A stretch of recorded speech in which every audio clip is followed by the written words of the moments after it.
अध्याय 166 गुंडे आ गए हैं। 2 दिन बाद सार्थक ने 108 पथों की आध्यात्मिक ऊर्जा का साधना चक्र पूरा किया और अपनी आध्यात्मिक ऊर्जा क्षमता में हुई वृद्धि से काफी संतुष्ट था। हालांकि ये 2199 तक नहीं पहुंचा, लेकिन उसके काफी करीब था। लेकिन इससे उसे खुशी नहीं मिली। उस रात जब उसने वॉइड फिशिंग टेक्निक का अभ्यास किया तो उसने पाया कि वॉइड फिशिंग टेक्निक का तीसरा स्तर दूसरे स्तर से बिल्कुल अलग था। इसका प्रभाव कई गुना अधिक था। समुद्र के बाहर भी स्पिरिट गैदरिंग एरे सक्रिय होने पर सार्थक शून्य लोक से लगभग 8000 आध्यात्मिक ऊर्जा अवशोषित कर सकता था। ये गति बहुत ही आश्चर्यजनक थी। उसे याद आया कि शून्य मछली पकड़ने की तकनीक के पहले स्तर में उसने केवल लगभग 300 आध्यात्मिक ऊर्जा प्राप्त की थी। दूसरे स्तर में ये केवल 1200 के आसपास थी। क्योंकि यह बहुत धीमी गति थी, इसलिए उसने बारबेक्यू स्टॉल पर मछली पकड़ना चुना। अब तीसरे स्तर पर स्पिरिट गैदरिंग एरे बफ के साथ उसकी साधना में रातों रात 8000 आध्यात्मिक ऊर्जा अंक बढ़ जाते हैं।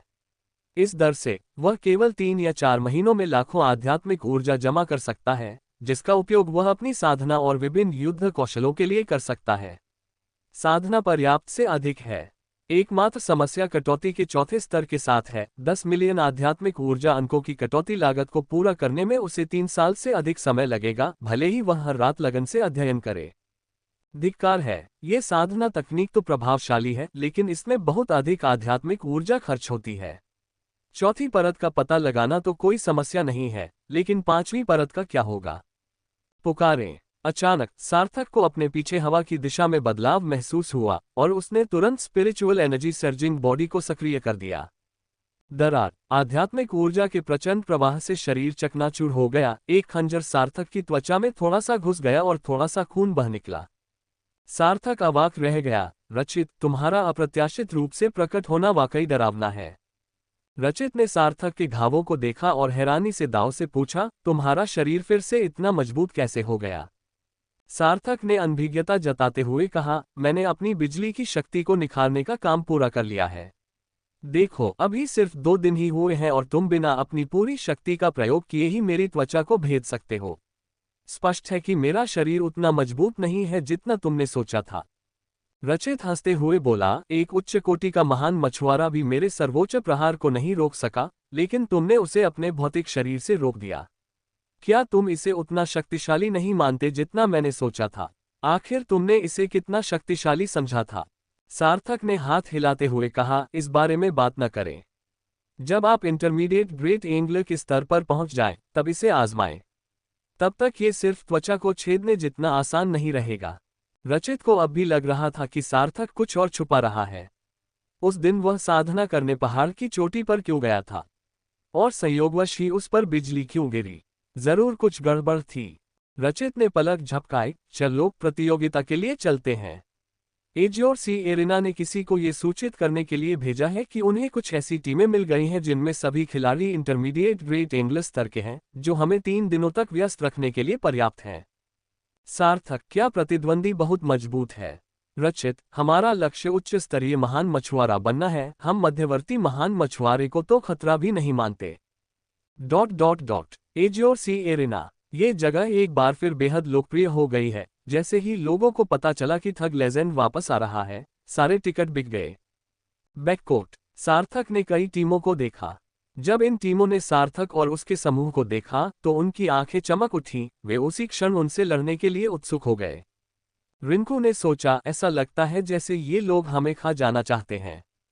शांतनु हंसते हुए बोला, मैंने सुना है कि जीतने पर हमें पैसे मिलते हैं। अगर मैं होता तो बहुत खुश होता। श्याम, पहले कुछ मैच खेलकर देखते हैं। अगर मुश्किल हुई तो हम रणनीति अपना सकते हैं। अगर आसान रही तो हम पूरी तरह हावी हो जाएंगे। रचित ने सोचा, मैं यह अनुभव करना चाहता हूं कि इंटरमीडिएट ग्रेट एंगल का शरीर कितना मजबूत होता है। सबने रचित की ओर देखा। हाल ही में रचित पागल हो गया था, लगातार सार्थक को चाकू मारने की कोशिश करता रहता था। हालांकि वह उसे काट नहीं पाता था, फिर भी वह ऐसा करना बंद नहीं करता था। स्टैंड लोगों से खचाखच भरे हुए थे, जिससे शोरगुल भरा माहौल बन गया था। इस बार तीनों ग्रेट अकादमियों ने शिक्षकों के साथ अपनी टीमें भेजी। फर्स्ट अकेडमी में कई किशोर पहली पंक्ति में चुपचाप बैठे थे। उनके बगल में बैठी एक महिला शिक्षिका ने कहा, ध्यान से देखो। अगर ये टीमें 100 के भीतर इन इंटरमीडिएट ग्रेट एंगलर टीमों को हरा देती हैं, तो हम कुछ ही दिनों में तुम्हारे लिए मंच पर जाने का इंतजाम कर देंगे। छात्रों में से एक दाव ने कहा, मुझे नहीं लगता कि कोई खास समस्या होगी। इन टीमों में बहुत कम ही ऐसे संयोजन हैं जो एकदम सही हों। युद्ध शक्ति और नियंत्रण के मामले में इनमें से कोई भी ठग लीजेंड जितना अच्छा नहीं है, इसलिए उनके जीतने की कोई संभावना नहीं है। एक अन्य छात्र दाव ने कहा, मैंने सुना है कि दूसरी अकादमी ने प्रथम श्रेणी के छात्रों का एक समूह भेजा है, जिनमें से सभी 3 महान अकादमियों में शीर्ष 1000 में शामिल हैं। ऐसा लगता है कि वे ठग लीजेंड की ताकत का आकलन भी करना चाहते हैं। दाव नाम की एक महिला यूजर ने कहा, आप उन्हें जरूरत से ज्यादा आंक रहे हैं। बिहाई टाउन के शीर्ष 1000 खिलाड़ी कम से कम इंटरमीडिएट स्तर के हैं। इसके अलावा सिस्टम से सीखकर और सामरिक अभ्यास करके वे उनसे कहीं अधिक अनुभवी हैं। उद्धरण चिन्ह। शिक्षक दाव, अहंकारी मत बनो। चौथी अकादमी 30 वर्षों से निष्क्रिय है। इस बार हम अपने छात्रों को केवल इन मध्यवर्ती महान मछुआरों से लड़ने के लिए भेज रहे हैं। ... दूसरी ओर उस क्षेत्र के भीतर जहां दूसरी अकादमी स्थित है। दाव नाम के एक पुरुष शिक्षक ने कहा, ऐसा नहीं है कि मैं फोर्थ अकेडमी को बहुत ऊंचा दर्जा देता हूं, लेकिन उनकी उत्तम रणनीति को ये इंटरमीडिएट ग्रेट एंगलर्स हरा नहीं सकते। इसलिए परिणाम चाहे जो भी हो, मैं अगली बार आपके साथ खेलने की व्यवस्था करने पर विचार करूंगा। छात्रों में से एक दाव ने पूछा, शिक्षक क्या आप चौथी अकादमी के बारे में इतना अच्छा सोचते हैं? पुरुष शिक्षक, ऐसा नहीं है कि मुझे उनसे बहुत उम्मीदें हैं, बल्कि बात यह है कि मुझे इस इंटरमीडिएट ग्रेट एंगलर टीम से बहुत उम्मीदें नहीं हैं। ... स्टेडियम के अंदर मेजबान एक जीवंत वातावरण बना रहा है। मेजबान देवियों और सज्जनों, बहुप्रतीक्षित ठग लीजेंड लौट आया है, लेकिन उनके प्रतिद्वंद्वी और भी मजबूत हो गए हैं। ये टूर्नामेंट पूरी तरह से इंटरमीडिएट ग्रेट एंगलर्स से बना है। इनमें से हर एक ने एजोर सी एरेना में अपना दबदबा कायम किया है। इनमें से हर एक ने द्वितीय स्तरीय मछली पकड़ने के मैदानों में अपना रास्ता बनाया है। निस्संदेह आज के मैच देखने लायक हैं। आइए पहली चुनौती देने वाली टीम आयरन बोन टीम का स्वागत करें। ठग लीजेंड को मार डालो और मैं शर्त लगाता हूं कि तुम सब गुंडों को मार डालो और तुम किंवदंती बन जाओगे।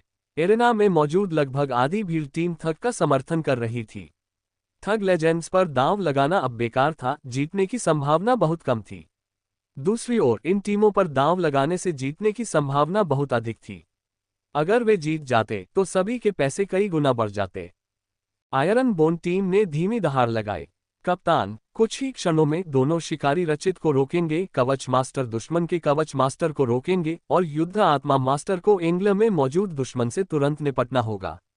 शिखर के शांतनु ने कहा, मैं पहले सार्थक और श्याम को रोकूंगा, युद्ध आत्मा मास्टर जल्दी से वापस आकर सहायता करेंगे। अब सार्थक और उनके 5 साथी प्रतियोगी सुरंग से बाहर निकले और पूरा दर्शक वर्ग जयकार करने लगा, जिससे उत्साह की लहर दौड़ गई। बदमाशों, अगर हम एक भी मैच हार गए तो हम अमीर हो जाएंगे। हार जाओ, लगातार 100 मैच जीतने का क्या फायदा? ये बहुत थका देने वाला है। शांतनु, मैं तुमसे प्यार करती हूँ। रचित, मुझे तुम पसंद हो। अरे बाप रे, सार्थक, तुमने तो वजन काफी कम कर लिया। रेफरी महोदय, आज एक फर्जी सार्थक उपस्थित हुआ है।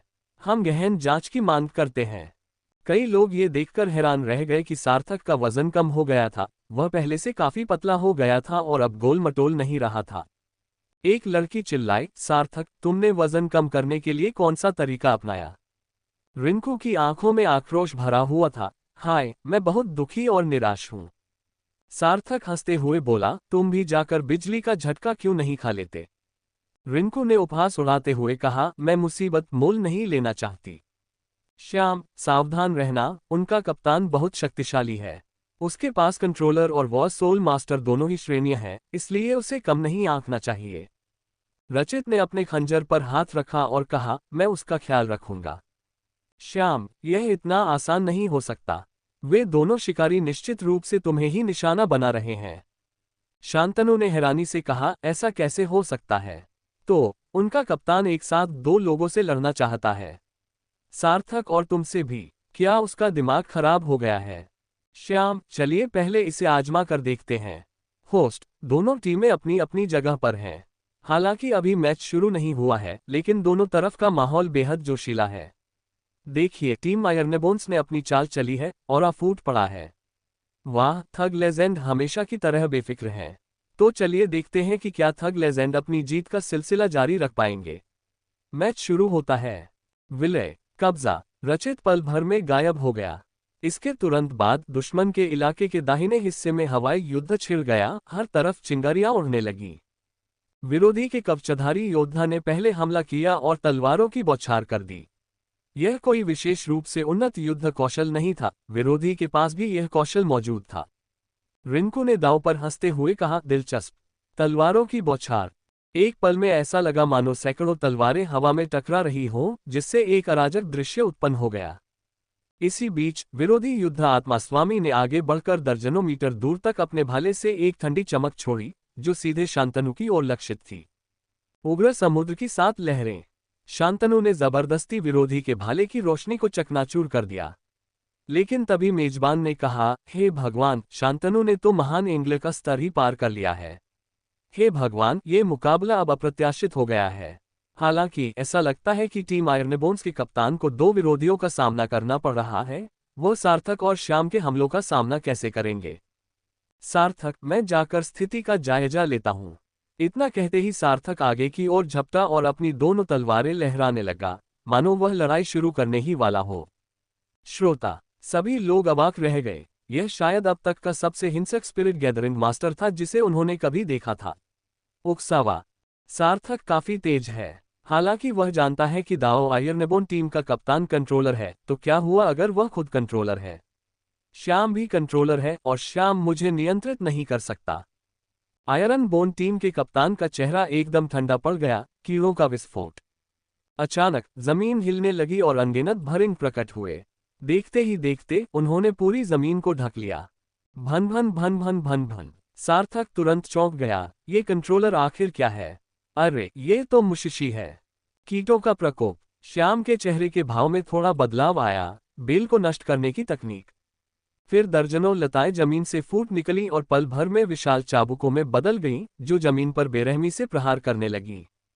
हर प्रहार के साथ कीड़ों का झुंड आध्यात्मिक प्रकाश के टुकड़ों में बदल जाता था। लेकिन दूसरी तरफ मौजूद नियंत्रक को इसकी परवाह नहीं थी, क्योंकि जैसे ही कोई लता जमीन पर गिरती, वह भी टुकड़ों में कट जाती थी। श्याम के चेहरे के भाव थोड़े बदल गए। नीली विषैली लता। लताएं जमीन पर फैल गईं। जहां जहां लताएं मुरझा गईं, वहां वहां आत्मा कीड़ों का एक घेरा चूर चूर हो गया, जो जहर से मर गए। श्याम ने लताओं को नियंत्रित करते हुए सार्थक को हवा में खींच लिया। लेकिन सार्थक भी पीछे नहीं हटा। अनगिनत कीड़े उस पर हमला करने के लिए उमड़ पड़े। सार्थक ने दूर से आती तलवारबाजी पर नजर डाली और तुरंत कहा, मैं भी। Blade storm. प्यार का जादू मुझे बार बार लगातार चक्कर लगवाता रहता है। श्याम। रिंकू मुस्कुराए और बोली, ये कैसा गाना है? ये तो बहुत बुरा है। सार्थक कीड़ों के झुंड में चक्कर लगा रहा था, लेकिन फिर भी वह उन असंख्य कीड़ों को रोक नहीं पा रहा था। बड़ी संख्या में कीड़े आसानी से चीर फाड़ गए, लेकिन तलवार की चमक के बीच के कुछ ही पलों में सार्थक का पूरा शरीर कीड़ों के काटने से भर गया था। धड़ाम। सार्थक के शरीर से आध्यात्मिक ऊर्जा का विस्फोट हुआ, जिससे कीड़े सीधे तौर पर बिखर गए। आयरन बोन टीम के कप्तान ने चिल्लाते हुए कहा, धिक्कार है, हमने अभी तक शांतनु को क्यों नहीं हराया? आयरन बोन टीम का वॉर सोल मास्टर भी बेबस था। मैं उसे हराना चाहता था, लेकिन ये ब्रेक थ्रू। ग्रेट एंग्लर का शांतनु अविश्वसनीय रूप से शक्तिशाली है। उग्र सागर की वे 7 लहरें, केवल वही लोग जिन्होंने उनका अनुभव किया है, वे ही उनकी भयावहता को समझते हैं। एक के बाद एक लहरें आती जा रही हैं, पीछे हटने का कोई मौका नहीं। शुक्र है, शांतनु का स्तर उससे कम है और उसकी आध्यात्मिक शक्ति भी उतनी अधिक नहीं है, अन्यथा वह नहीं जानता कि इस समय दांव कैसे लड़ता। मेजबान, शानदार, बिल्कुल शानदार। ये तलवारों और भालों की एक दावत है, नियंत्रकों के बीच एक द्वंद्व युद्ध। मेजबान के चिल्लाने के कुछ ही देर बाद एक आकृति ने खून की उल्टी की और उड़कर बाहर निकल गई। सभी ने देखा कि आयरनेबोन टीम के एक हंटर को रचित ने बुरी तरह पीटकर घुटनों के बल गिरा दिया था। फुफकार। कई लोग सदमे से हौंफने लगे। 2 मध्यम स्तर के महान मछुआरे ने एक शुरुआती स्तर के महान मछुआरे को रोक लिया। उनमें से एक महान मछुआरा इतनी जल्दी अपंग कैसे हो गया? कितना समय बीता है? 20 सांसों से भी कम। दर्शकों में से किसी ने कहा, ये खत्म हो गया, ये खत्म हो गया। रचित को रिहा कर दिया गया है। अब वे कैसे जीत सकते हैं? जैसे ही रचित ने एक हंटर को मार गिराया, सार्थक का घेरा घूमकर विरोधी आयरनबोन टीम के कप्तान पर जा पहुंचा। उसने भागने की कोशिश की, लेकिन श्याम ने उसे कोई मौका नहीं दिया। लताएं और कीड़े आपस में लिपट गए और उसे अंदर ही फंसा लिया। Puff puff puff. जब सार्थक ने घूमना बंद किया तो वह अपने पैरों पर ठीक से खड़ा नहीं हो पा रहा था और उसे चक्कर आ रहे थे। ये कौशल अच्छा नहीं है, थोड़ी देर बाद वह दिशा का सारा ज्ञान खो देगा। इसी बीच आयरन बोन्स टीम का कप्तान जमीन पर पड़ा कराह रहा था। ऐसा नहीं है कि मैं अच्छा नहीं हूं, बस मेरे साथियों और दुश्मन टीम के साथियों के बीच का अंतर बहुत ज्यादा है। कुछ ही सेकंडों के भीतर आयरन बोन टीम, जिसने अपने 2 सदस्यों को खो दिया था, ने हार स्वीकार कर ली। कुल मिलाकर उसने 28 सांसें खर्च की थीं। दर्शकों की भारी भीड़ नारे लगा रही थी, थक दिग्गज दिग्गज। कुछ लोगों ने मजाक उड़ाते हुए कहा, इतने बेहतरीन संयोजन के साथ कोई आयरन बोन टीम की जीत पर दांव क्यों लगाएगा? मुझे नहीं पता कि दाव क्या सोच रहा था। कुछ लोगों ने शिकायत की, दाव को कौन जानता था? क्या मध्यवर्ती स्तर का महान मछुआरा भी इन कुछ लोगों के हमलों का सामना नहीं कर सकता? 3 महान अकादमियों में तीखी बहस छिड़ गई। प्रथम अकादमी, मुझे नहीं लगता कि वे उतने मजबूत हैं जितना हमने सोचा था। यह आयरन बोन टीम शुरू से ही उतनी अच्छी नहीं है। कप्तान को छोड़कर बाकी सब बेकार हैं। नहीं, ठग लीजेंड अपनी पूरी ताकत का इस्तेमाल नहीं कर रहा था।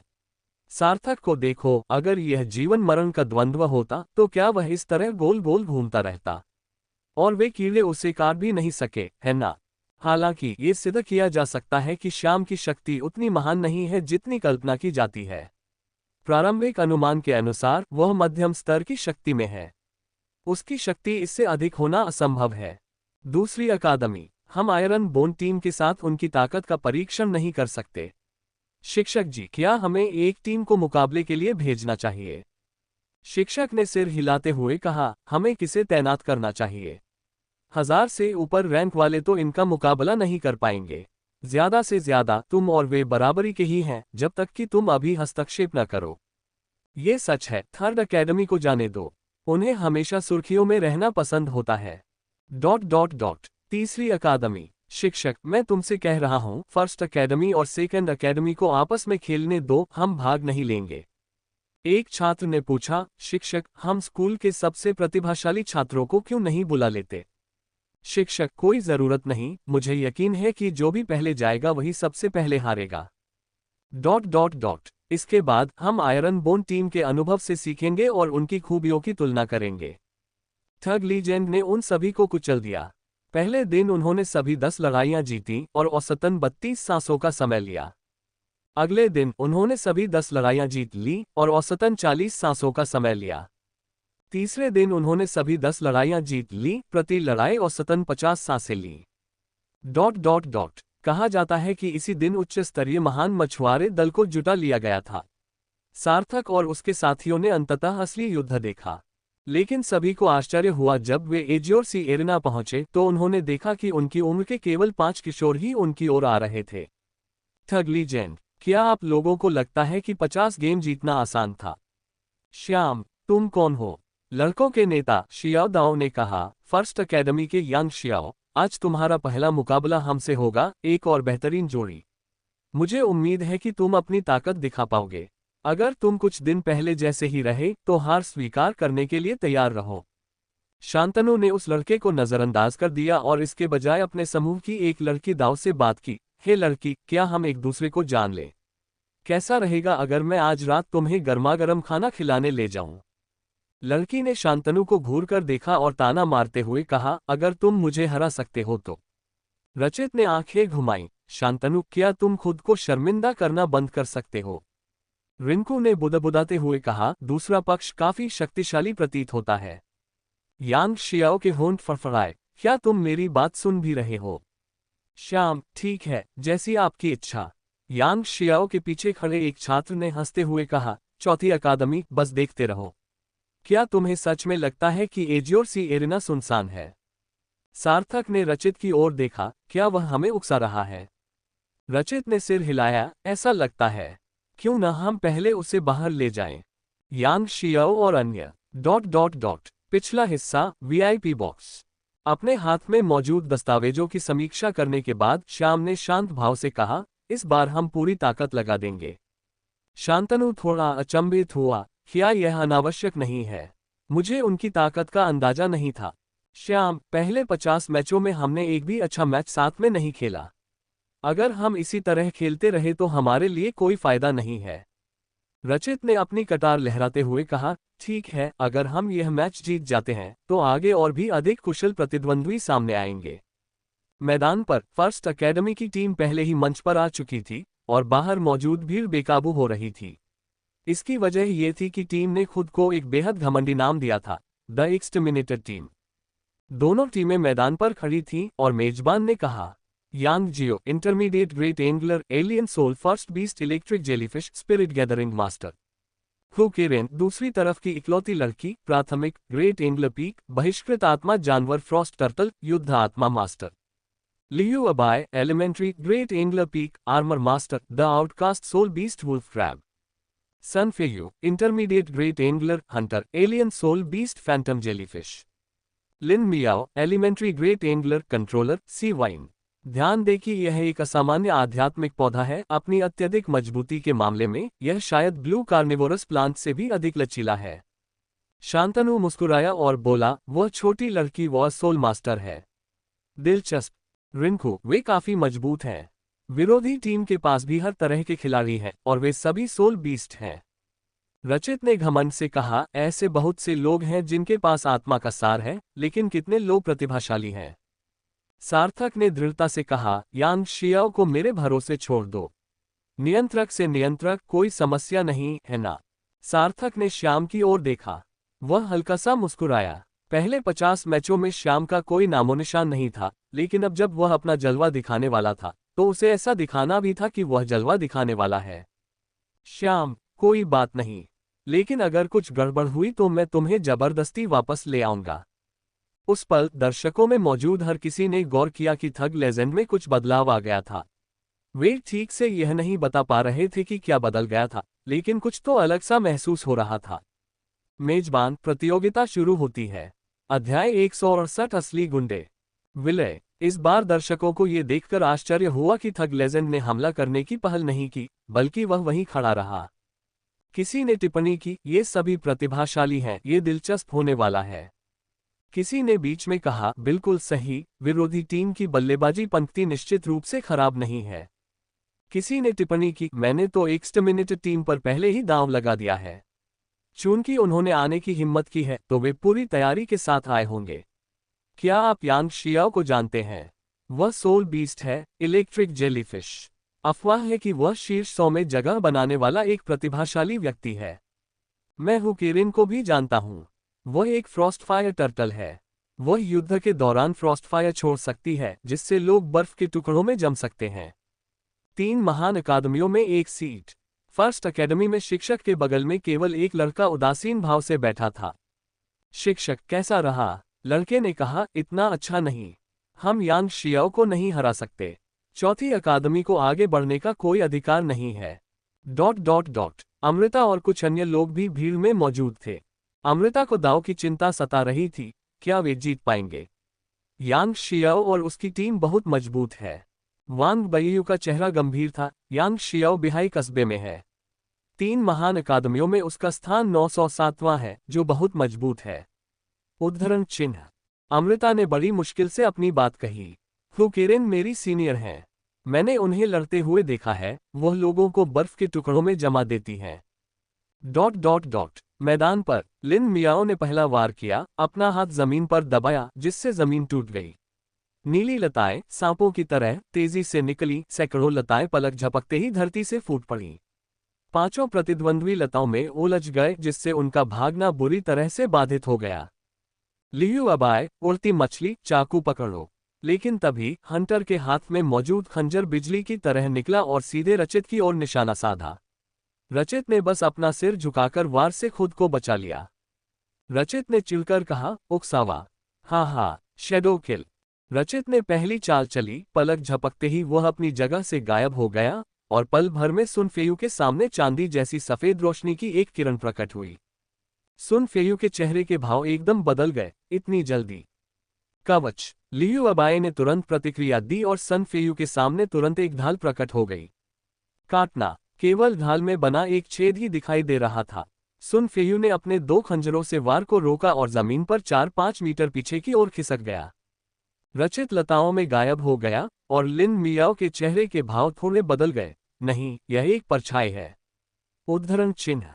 हाँ, रचित पूरी तरह से एक परछाई में बदल गया था और जब तक वह प्रकट हुआ तब तक वह पहले से ही सन फेयू के सामने था।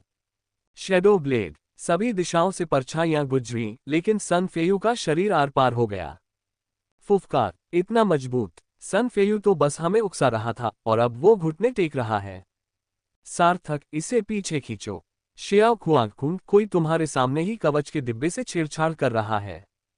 हवा में ही अचानक एक पतली लता खींची और रचित अपने मैदान के आधे हिस्से में फिर से प्रकट हो गया।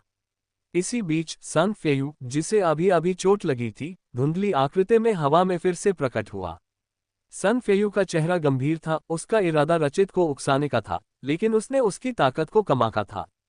सार्थक ने अपना पैर पटका और एक स्पिरिट गैदरिंग एरे प्रकट हुआ, जिसके बाद आध्यात्मिक ऊर्जा स्तंभ को शांतनु के शरीर में प्रवेश कराया गया।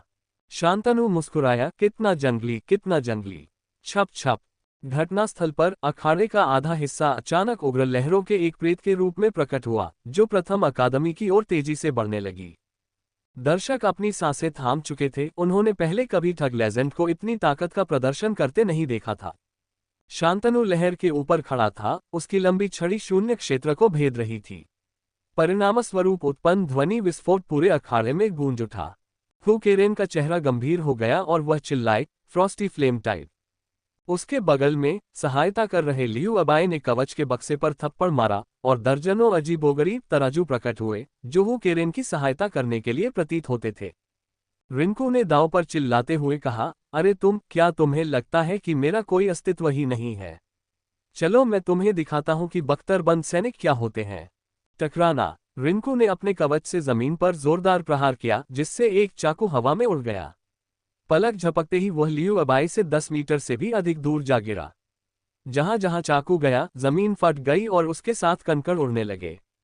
हालांकि जब सभी ने चाकू को देखा तो वह पहले से ही बहुत धीमी गति से चल रहा था, मानो हवा में 1 मीटर उड़ने में उसे आधी सांस ही लग जाएगी। लिन मियाओ ने लताओं को नियंत्रित करते हुए चाकू पर हमला किया। हालांकि लताएं चाकू से आधा मीटर की दूरी तक पहुंचने से पहले ही चकनाचूर हो गईं। प्रथम अकादमी के शिक्षक का चेहरा अचानक बदल गया, खून का प्यासा बर्बर योद्धा। शिक्षक के बगल में बैठे युवक ने असमंजस में पूछा, कौन सा चाकू? शिक्षक ने हौंफते हुए कहा, एक कवचधारी की जन्मजात युद्ध क्षमता आत्मा पशु के साथ प्रकट होती है। एक बार तलवार निकल जाने पर यह रक्त पीने तक वापस नहीं आती। रक्त पीने से पहले यह अजेय होती है। इस समय लहरों पर शांतनु की छड़ी हु केरेन की बर्फीली ज्वालाओं से टकराए। सभी के आश्चर्य के लिए बर्फीली ज्वालाएं, जिनके बारे में अफवाह थी कि वे लोगों को बर्फ के टुकड़ों में जमा सकती हैं, इस छड़ी से 2 टुकड़ों में कट गईं और शांतनु के एक अंश के भी करीब नहीं पहुंच सकी। सन फेयू का चेहरा बेहद उदास था। Phantom clone. रचित, हे क्लोन। क्लोन का इस्तेमाल करना अच्छी तरह सीख लेने तक इंतजार करो। शैडोलेस ब्लेड। अगले ही पल सन फेयू दर्जनों दाउस क्लोन में परिवर्तित हो गया और उसे अपने साथियों की मदद करने का समय भी नहीं मिला। इससे पहले ही अचानक उसके बगल में प्रकट हुई तलवार ने उसे पूरी तरह से टुकड़े टुकड़े कर दिया। फर्स्ट अकेडमी के शिक्षक चौंक गए। छायाहीन तलवार, एक छायाहीन तलवार जो अंतरिक्ष को चीर सकती है। दंगा रोधी टीम थोड़ी असमंजस में थी। ये किस प्रकार की दिव्य युद्ध कला है? ऐसी कला पहले कभी देखने को नहीं मिली। फिर श्याम ने अपना बायां हाथ उठाया और लिन मियाओ की ओर इशारा करते हुए कहा, यूलान नरभक्षण। धरती कांप उठी, आकाश से पंखुड़ियां गिरने लगीं और जमीन पर एक विशाल नीले कमल जैसे फूल ने अपना बड़ा मुंह खोला और लिन मियाओ को पूरी तरह निगल लिया। यांग शियाओ की बची हुई आंखें खून से लाल थीं। Thunder chase. जैसे ही उसने ये चिल्लाया, यांग शियाओ के चारों ओर 10 मीटर के दायरे में कई मीटर चौड़ी और मोटी एक अर्धवृत्ताकार जल दीवार प्रकट हो गई। इस समय पानी की दीवार के चारों ओर विद्युत धाराएं घूम रही थीं।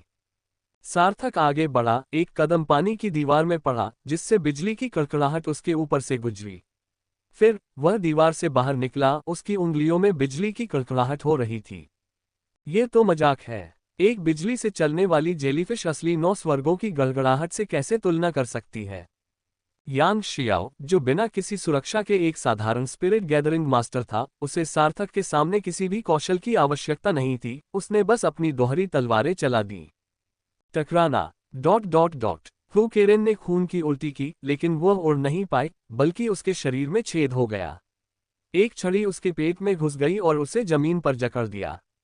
Bang bang bang. सभी के आश्चर्य के बीच लियू अबाई के सभी हथियार खूंखार पागल तलवार के सामने पूरी तरह बेकार साबित हुए। वे कागज की तरह चकनाचूर हो गए। अंत में लियू अबाई का कवच भी नष्ट हो गया। लियू अबाई के शरीर में छेद हो गया और वह जमीन पर घुटनों के बल गिर पड़ा।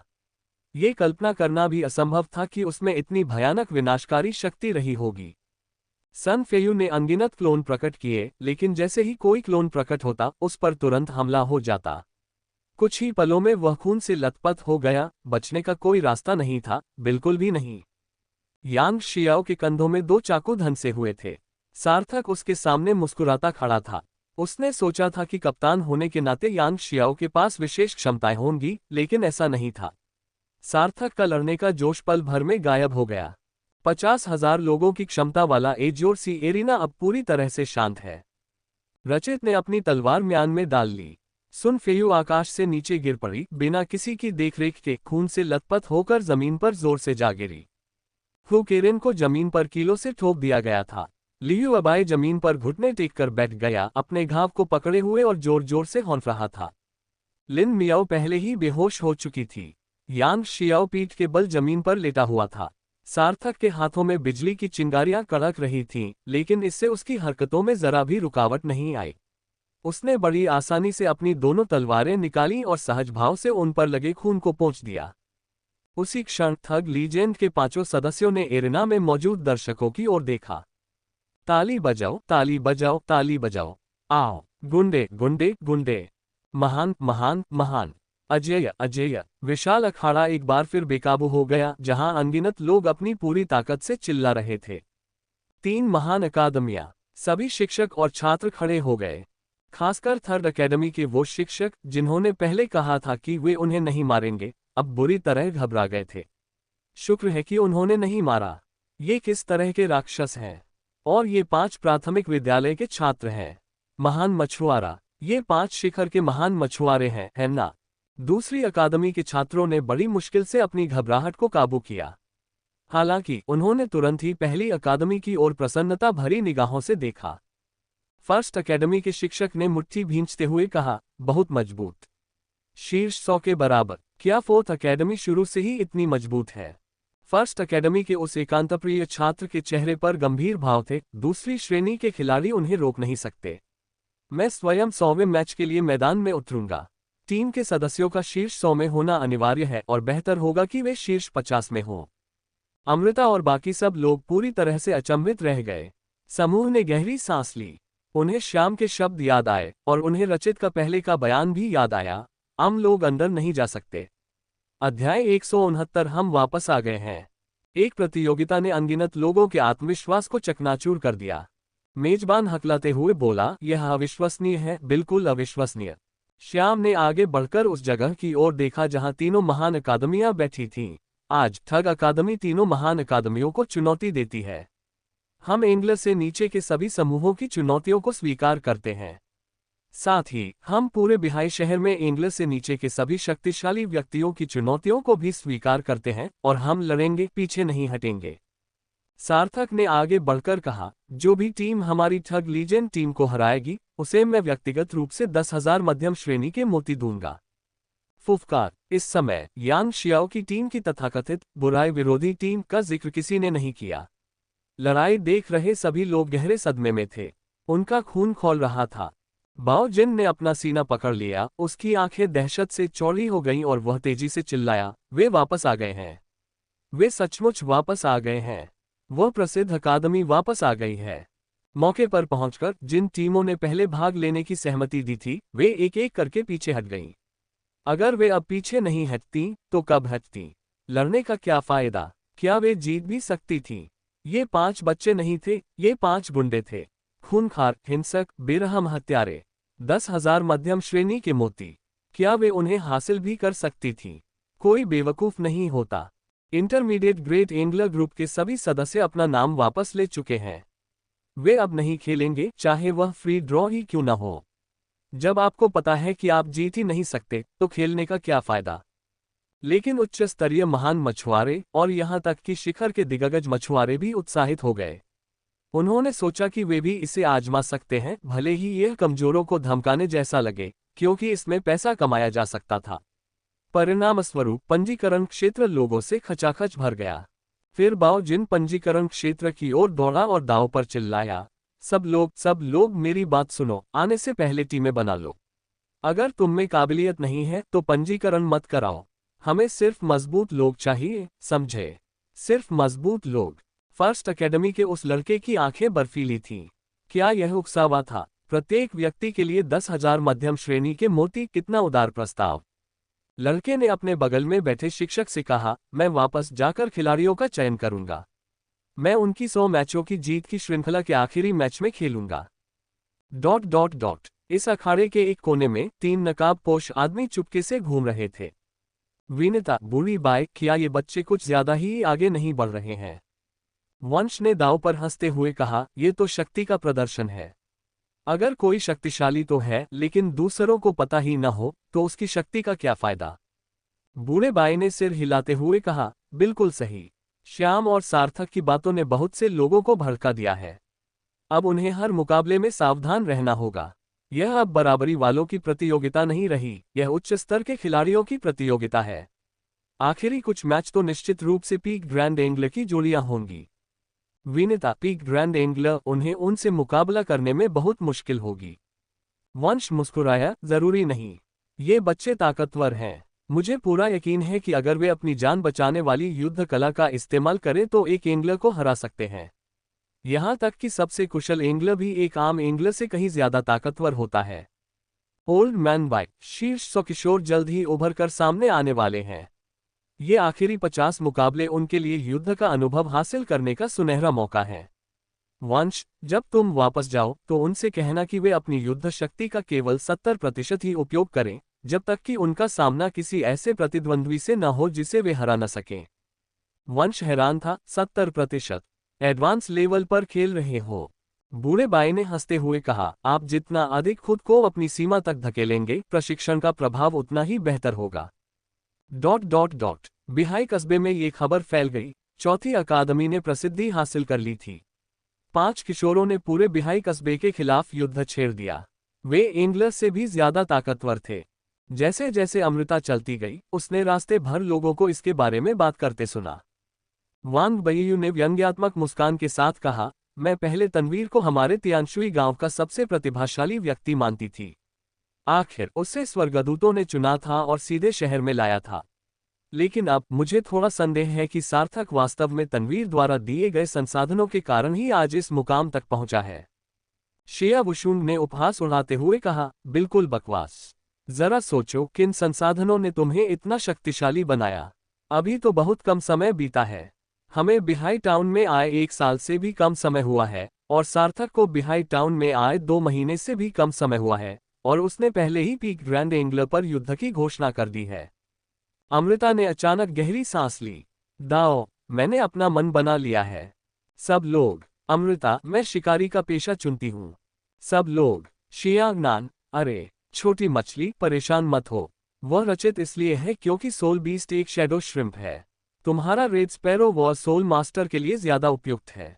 अमृता, नहीं, तुम लाल गौरैया की गति भूल गए हो। अमृता बेहद समर्पित थी। वह अद्भुत थी। उन्होंने ही सार्थक को 10 दिशाओं का दंड सिखाया था और उस समय सार्थक उनसे बुरी तरह पराजित हुए थे।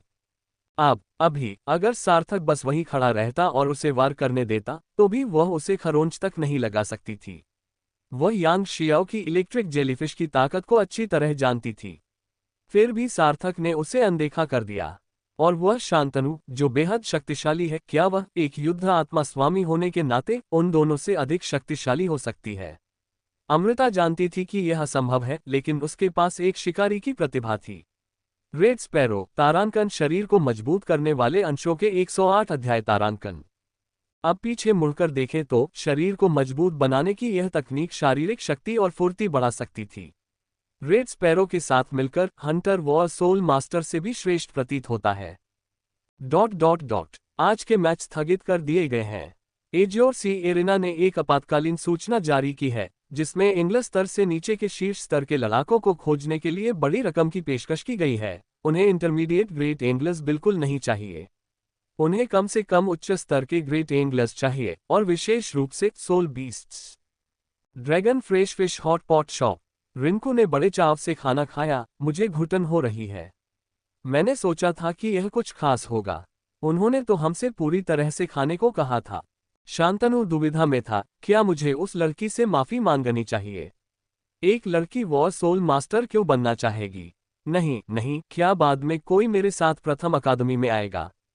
सार्थक ने दाव पर ताना मारते हुए कहा, अरे हम यहाँ लड़ रहे हैं, लड़कियों को पटाने के बारे में सोचना भी मत। ठीक है शांतनु, मुझे बहुत बुरा लग रहा है।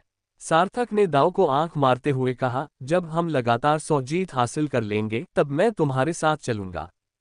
शांतनु, सचमुच? सार्थक ने गंभीरता से सिर हिलाया। आपकी खुशी के लिए शुभकामनाएं। रचित ने ताना मारते हुए कहा, हे तुम्हें शायद कोई दूसरी लड़की नहीं मिलेगी, है ना? श्याम ने पूछा, सार्थक, क्या अब तुम्हारे विरुद्ध वज्र की शक्ति अप्रभावी हो गई है? सार्थक हंसते हुए बोला, इसे बिजली की शक्ति नहीं कहते। तुम भी इसे सहन कर सकते हो। ये बस तुम्हारे शरीर को क्षणिक विद्युत प्रवाह से लकवाग्रस्त कर देता है, जिसे आध्यात्मिक ऊर्जा से आसानी से दबाया जा सकता है। कुछ देर बाद गणेश ने खुद बारबेक्यू ग्रिल किया। गणेश ने दाव की प्रशंसा करते हुए कहा, युवा स्वामी, आज आपका प्रदर्शन वास्तव में प्रभावशाली था। सार्थक ने गर्व से कहा, वे सभी शक्तिशाली हैं। जी हाँ, सभी युवा शिक्षक और युवतियां बहुत प्रभावशाली हैं। गणेश दंग रह गया। उसने कभी सोचा भी नहीं था कि महज 1 साल पहले वह एक मामूली गुंडा था जो अपना दिन सीपिया खाकर और रिश्वत लेकर गुजारता था, और अब वह फिश ड्रैगन गैंग का सरगना बन चुका था। श्याम, जल्दी खा लो, फिर साधना में वापस जाओ। सार्थक और उसके दोस्त बड़े चाव से गर्मागर्म सूप खा रहे थे। उन्हें इस बात का जरा भी अंदाजा नहीं था कि बूढ़ी बाई बिहाई कस्बे में महापौर के आवास पर आलस से बैठी हुई थी। बूढ़ी बाई के अलावा तीनों महान अकादमियों के डीन और वाइस डीन भी वहां मौजूद थे। ओल्ड मैन बाई 4 साल का कार्यकाल समाप्त हो गया है और शीर्ष 100 में जगह बनाने की प्रतियोगिता फिर से शुरू होने वाली है। मेरी ठग अकादमी 30 साल से अधिक समय से शांत थी। अब जब हम वापस आ गए हैं तो क्या हमारे पास योग्यता है? द्वितीय अकादमी के डीन, हम। आप पिछले वर्षों में भाग ले चुके हैं। आपकी चौथी अकादमी तो पूरे 8 साल भी नहीं चली। अब आपको लगता है कि आप जब चाहें तब आ सकते हैं। प्रथम अकादमी डीन, बूढ़े बाय, आपकी अकादमी में तो बस ये 5 छोटे लड़के ही हैं, है ना? क्या सिर्फ 5 लोगों वाली अकादमी को अकादमी कहा जा सकता है? बूढ़े बाई ने दाव पर ताना मारते हुए कहा, क्या हुआ अगर 5 लोग हैं? क्या 5 लोगों ने तुम्हारी पहली अकादमी को नहीं हराया था? अगर मेरी गुंडा अकादमी से सिर्फ एक भी व्यक्ति हो तो भी मेरी गुंडा अकादमी कायम रहेगी। क्या तुम हमारी अकादमी में 5 छात्रों को कमतर समझते हो? तुम्हें लगता है कि मैं तुम्हारी पहली अकादमी को कुचल सकता हूं?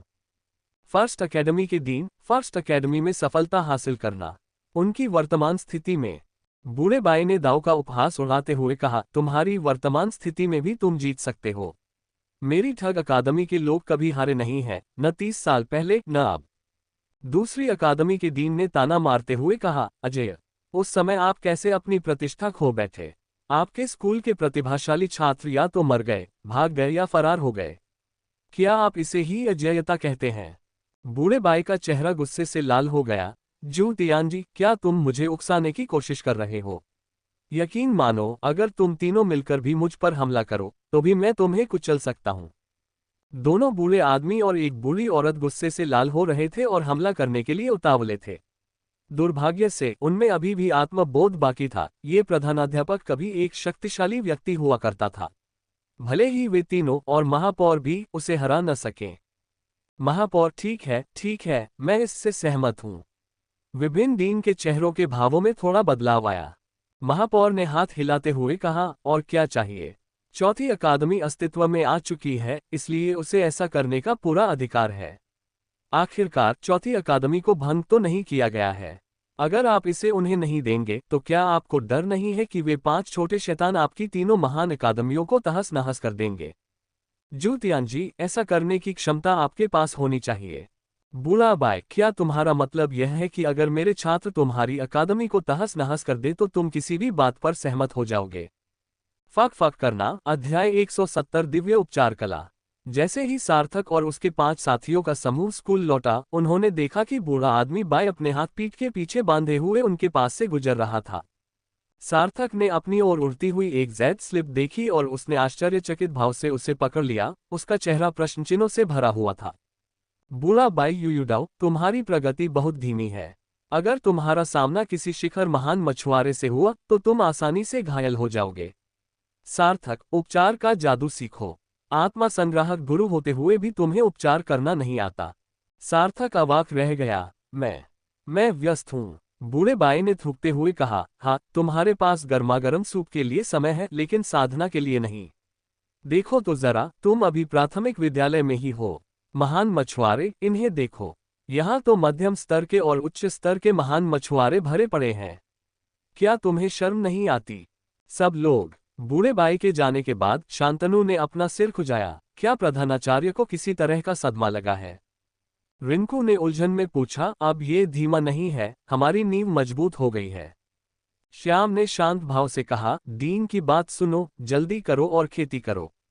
सबको प्राथमिक स्तर के करीब पहुंचना है। ग्रेट एंगलर पीक का बॉटलनेक जल्द ही आने वाला है। एरिना की 100 मैचों की जीत का सिलसिला शायद आगे की रणनीति की तैयारी हो सकती है। सार्थक ने अपने हाथ में मौजूद जेड स्लिप को देखा। सच में, यह इतना अजीब क्यों लग रहा है? इस समय खुद पर उपचार का मंत्र डालने का मतलब है कि हम निकट भविष्य में घायल हो जाएंगे। सार्थक ने सोच विचार करते हुए कहा, तो मैं पहाड़ों में खेती करने चला जाऊंगा। सभी लोग रुक गए और रिंकू ने सार्थक को पकड़ लिया। नहीं, तुम वृक्षगृह में रह सकते हो और खेती कर सकते हो। शांतनु ने एक अजीब से भाव के साथ कहा, अगर सब कुछ विफल हो जाए तो एक गुफा भी काम आएगी। रचित, अगर तुम पर दोबारा बिजली गिर गई तो तुम्हें बचाने कोई नहीं आएगा। सार्थक सिर ऊंचा करके वृक्षगृह की ओर चल पड़ा और मन ही मन बुदबुदाने लगा। उस दिन मैं पहाड़ की चोटी पर खड़ा था। आकाश की ओर इशारा करते हुए मैंने कहा, मैं सुंदर नहीं हूं। तभी आकाश से गरज उठी। गरजती हुई बिजली ने मुझसे कहा, तुम झूठ बोल रहे हो। सब लोग। श्याम का चेहरा गंभीर हो गया। जल्दी करो और उपचार मंत्र सीख लो। अगर कुछ अप्रत्याशित नहीं हुआ तो हमारे आखिरी कुछ मैच बहुत मुश्किल होंगे। श्याम के बोलते ही वंश अचानक प्रकट हो गया। एरिना में तुम्हारे लापरवाह खेल को देखते हुए आज से तुम अपनी शक्ति का केवल 70% ही उपयोग कर पाओगे। निर्णायक क्षण तक अपनी शक्ति बचाकर रखो। इतना कहकर वंश हवा में झूमता हुआ चला गया, जिससे कुछ लोग हवा में अचंभित रह गए। रिंकू अचंभित रह गई, तो इसीलिए प्रधानाध्यापक ने सार्थक को उपचार मंत्र दिया था। शांतनु ने गहरी सांस ली। मुझे कुछ बुरा महसूस हो रहा है। रचित ने भौहें चढ़ाते हुए कहा, 70%। ये तो मुश्किल से ही काफी होगा। सार्थक ने छोटी जेड स्लिप को गले लगाया और उसे जल्दी से चूमा। आत्माओं को एकत्रित करने वाला गुरु एक अद्भुत पेशा है। अब से मैं तुम्हारे दुखी दिलों को शांति दूंगा। सब लोग। रचित ने अपनी तलवार निकाली और वार करते हुए चिल्लाया, जाकर मर जाओ और अपनी साधना प्राप्त करो। भीड़ ने सार्थक को वहां से भगा दिया। वृक्षगृह के अंदर उसने ध्यानपूर्वक जेड स्लिप की सामग्री पढ़ी। उपचार संबंधी मंत्र जल नियंत्रण मंत्रों की तुलना में अधिक कठिन प्रतीत होते हैं। आध्यात्मिक ऊर्जा की चमक, आध्यात्मिक ऊर्जा के बजाय चमक लेना। सार्थक हैरान परेशान सा लग रहा था। उसने कुछ बार पलकें झपकाईं और फिर डेटा की एक श्रृंखला दिखाई दी। उपचार मंत्र आत्मा स्तर उच्च श्रेणी। नोट: आध्यात्मिक ऊर्जा में एक दीप्ति होती है जिसे दिव्य उपचारक दीप्ति के रूप में जाना जाता है। ये दिव्य दीप्ति आध्यात्मिक ऊर्जा से जुड़कर असंख्य जीवों का पोषण करती है और सभी चीजों को पुनर्जीवन का आधार प्रदान करती है। निष्कर्ष: दिव्य उपचार कला 100,000 आध्यात्मिक ऊर्जा बिंदुओं का उपभोग करती है। क्या हमें सिमुलेशन करना चाहिए? सार्थक को दानव शोधन पात्र की कीमत का कुछ अंदाजा तो था। हालांकि 100,000 आध्यात्मिक ऊर्जा कोई बड़ी रकम नहीं थी। शून्य मछली पकड़ने की तकनीक के चौथे स्तर को प्राप्त करने के लिए आवश्यक 10 मिलियन आध्यात्मिक ऊर्जा की तुलना में यह व्यावहारिक रूप से सस्ती थी। कटौती। उसी क्षण रचित ने जिज्ञासा से भरे चेहरे के साथ ट्री हाउस से अपना सिर बाहर निकाला। आखिर इतनी प्रबल आध्यात्मिक ऊर्जा क्यों थी? श्याम ने उसे घूरते हुए चुप रहने को कहा। श्याओचान, उसकी साधना में खलल मत डालो। रचित हम्फ। अगली सुबह सबको पता चला कि सार्थक गायब है। जब उन्होंने उसे पाया तो उन्होंने देखा कि वह एक खंजर पकड़े हुए था और खुद को घायल कर रहा था। शांतनु ने शरारती मुस्कान के साथ अपने हाथों को आपस में रगड़ा और कहा, अरे फी, तुम क्या कर रहे हो? क्या तुम्हें मेरी मदद चाहिए? सार्थक ने एक असामान्य मुस्कान के साथ कहा, तो जल्दी करो और मुझे चाकू मार दो। शांतनु मुस्कुराया। उसने पहले कभी ऐसी बेतुकी बात नहीं सुनी थी। किसी को चाकू मार दो? खैर, इससे जान तो नहीं जाएगी, इसलिए उसे यह बात अच्छी लगी।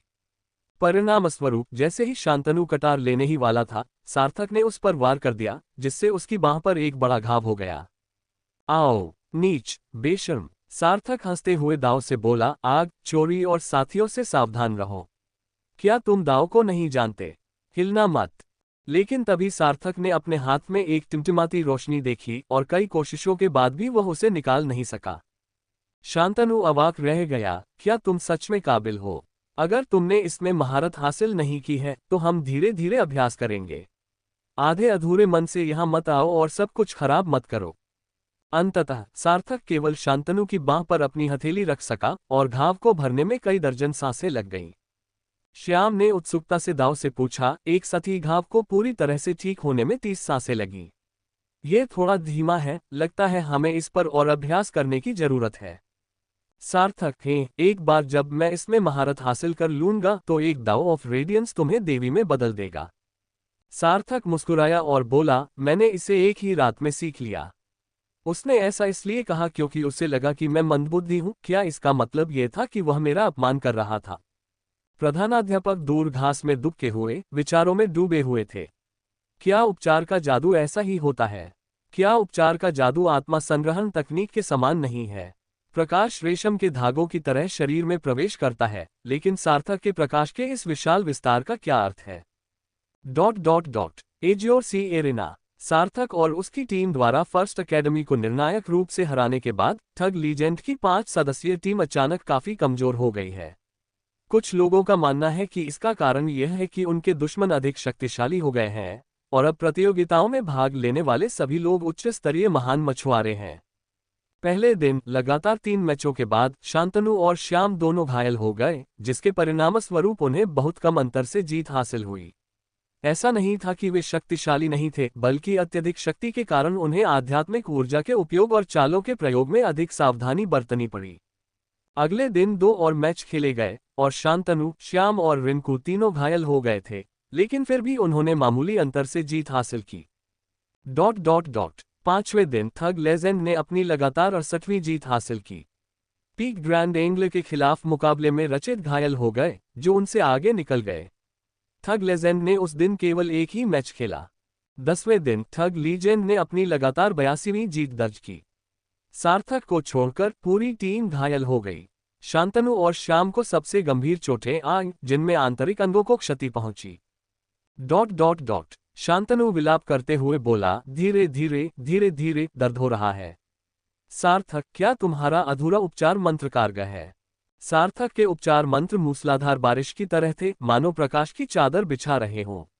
घावों पर पड़ने वाला प्रकाश दर्द और खुजली पैदा कर रहा था, जिससे बाकी लोग बहुत कष्ट झेल रहे थे।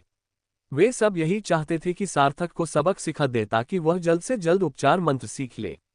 हालांकि उन्हें यह नहीं पता था कि अगले दिन दाओ की ड्रैगन टाइगर को पुनर्जीवित करने की क्षमता वास्तव में इसी अधूरे उपचार मंत्र से जुड़ी थी। आमतौर पर साधारण उपचार मंत्र इतने शक्तिशाली नहीं होते। उसी दिन वंश प्रकट हुआ। उसने सब पर नजर डाली और कहा, सार्थक को छोड़कर बाकी सभी अपनी युद्ध शक्ति का 80% उपयोग कर सकते हैं। 2 सप्ताह बाद थग लेजेंड ने लगातार 88 मैच जीतने का सिलसिला कायम किया।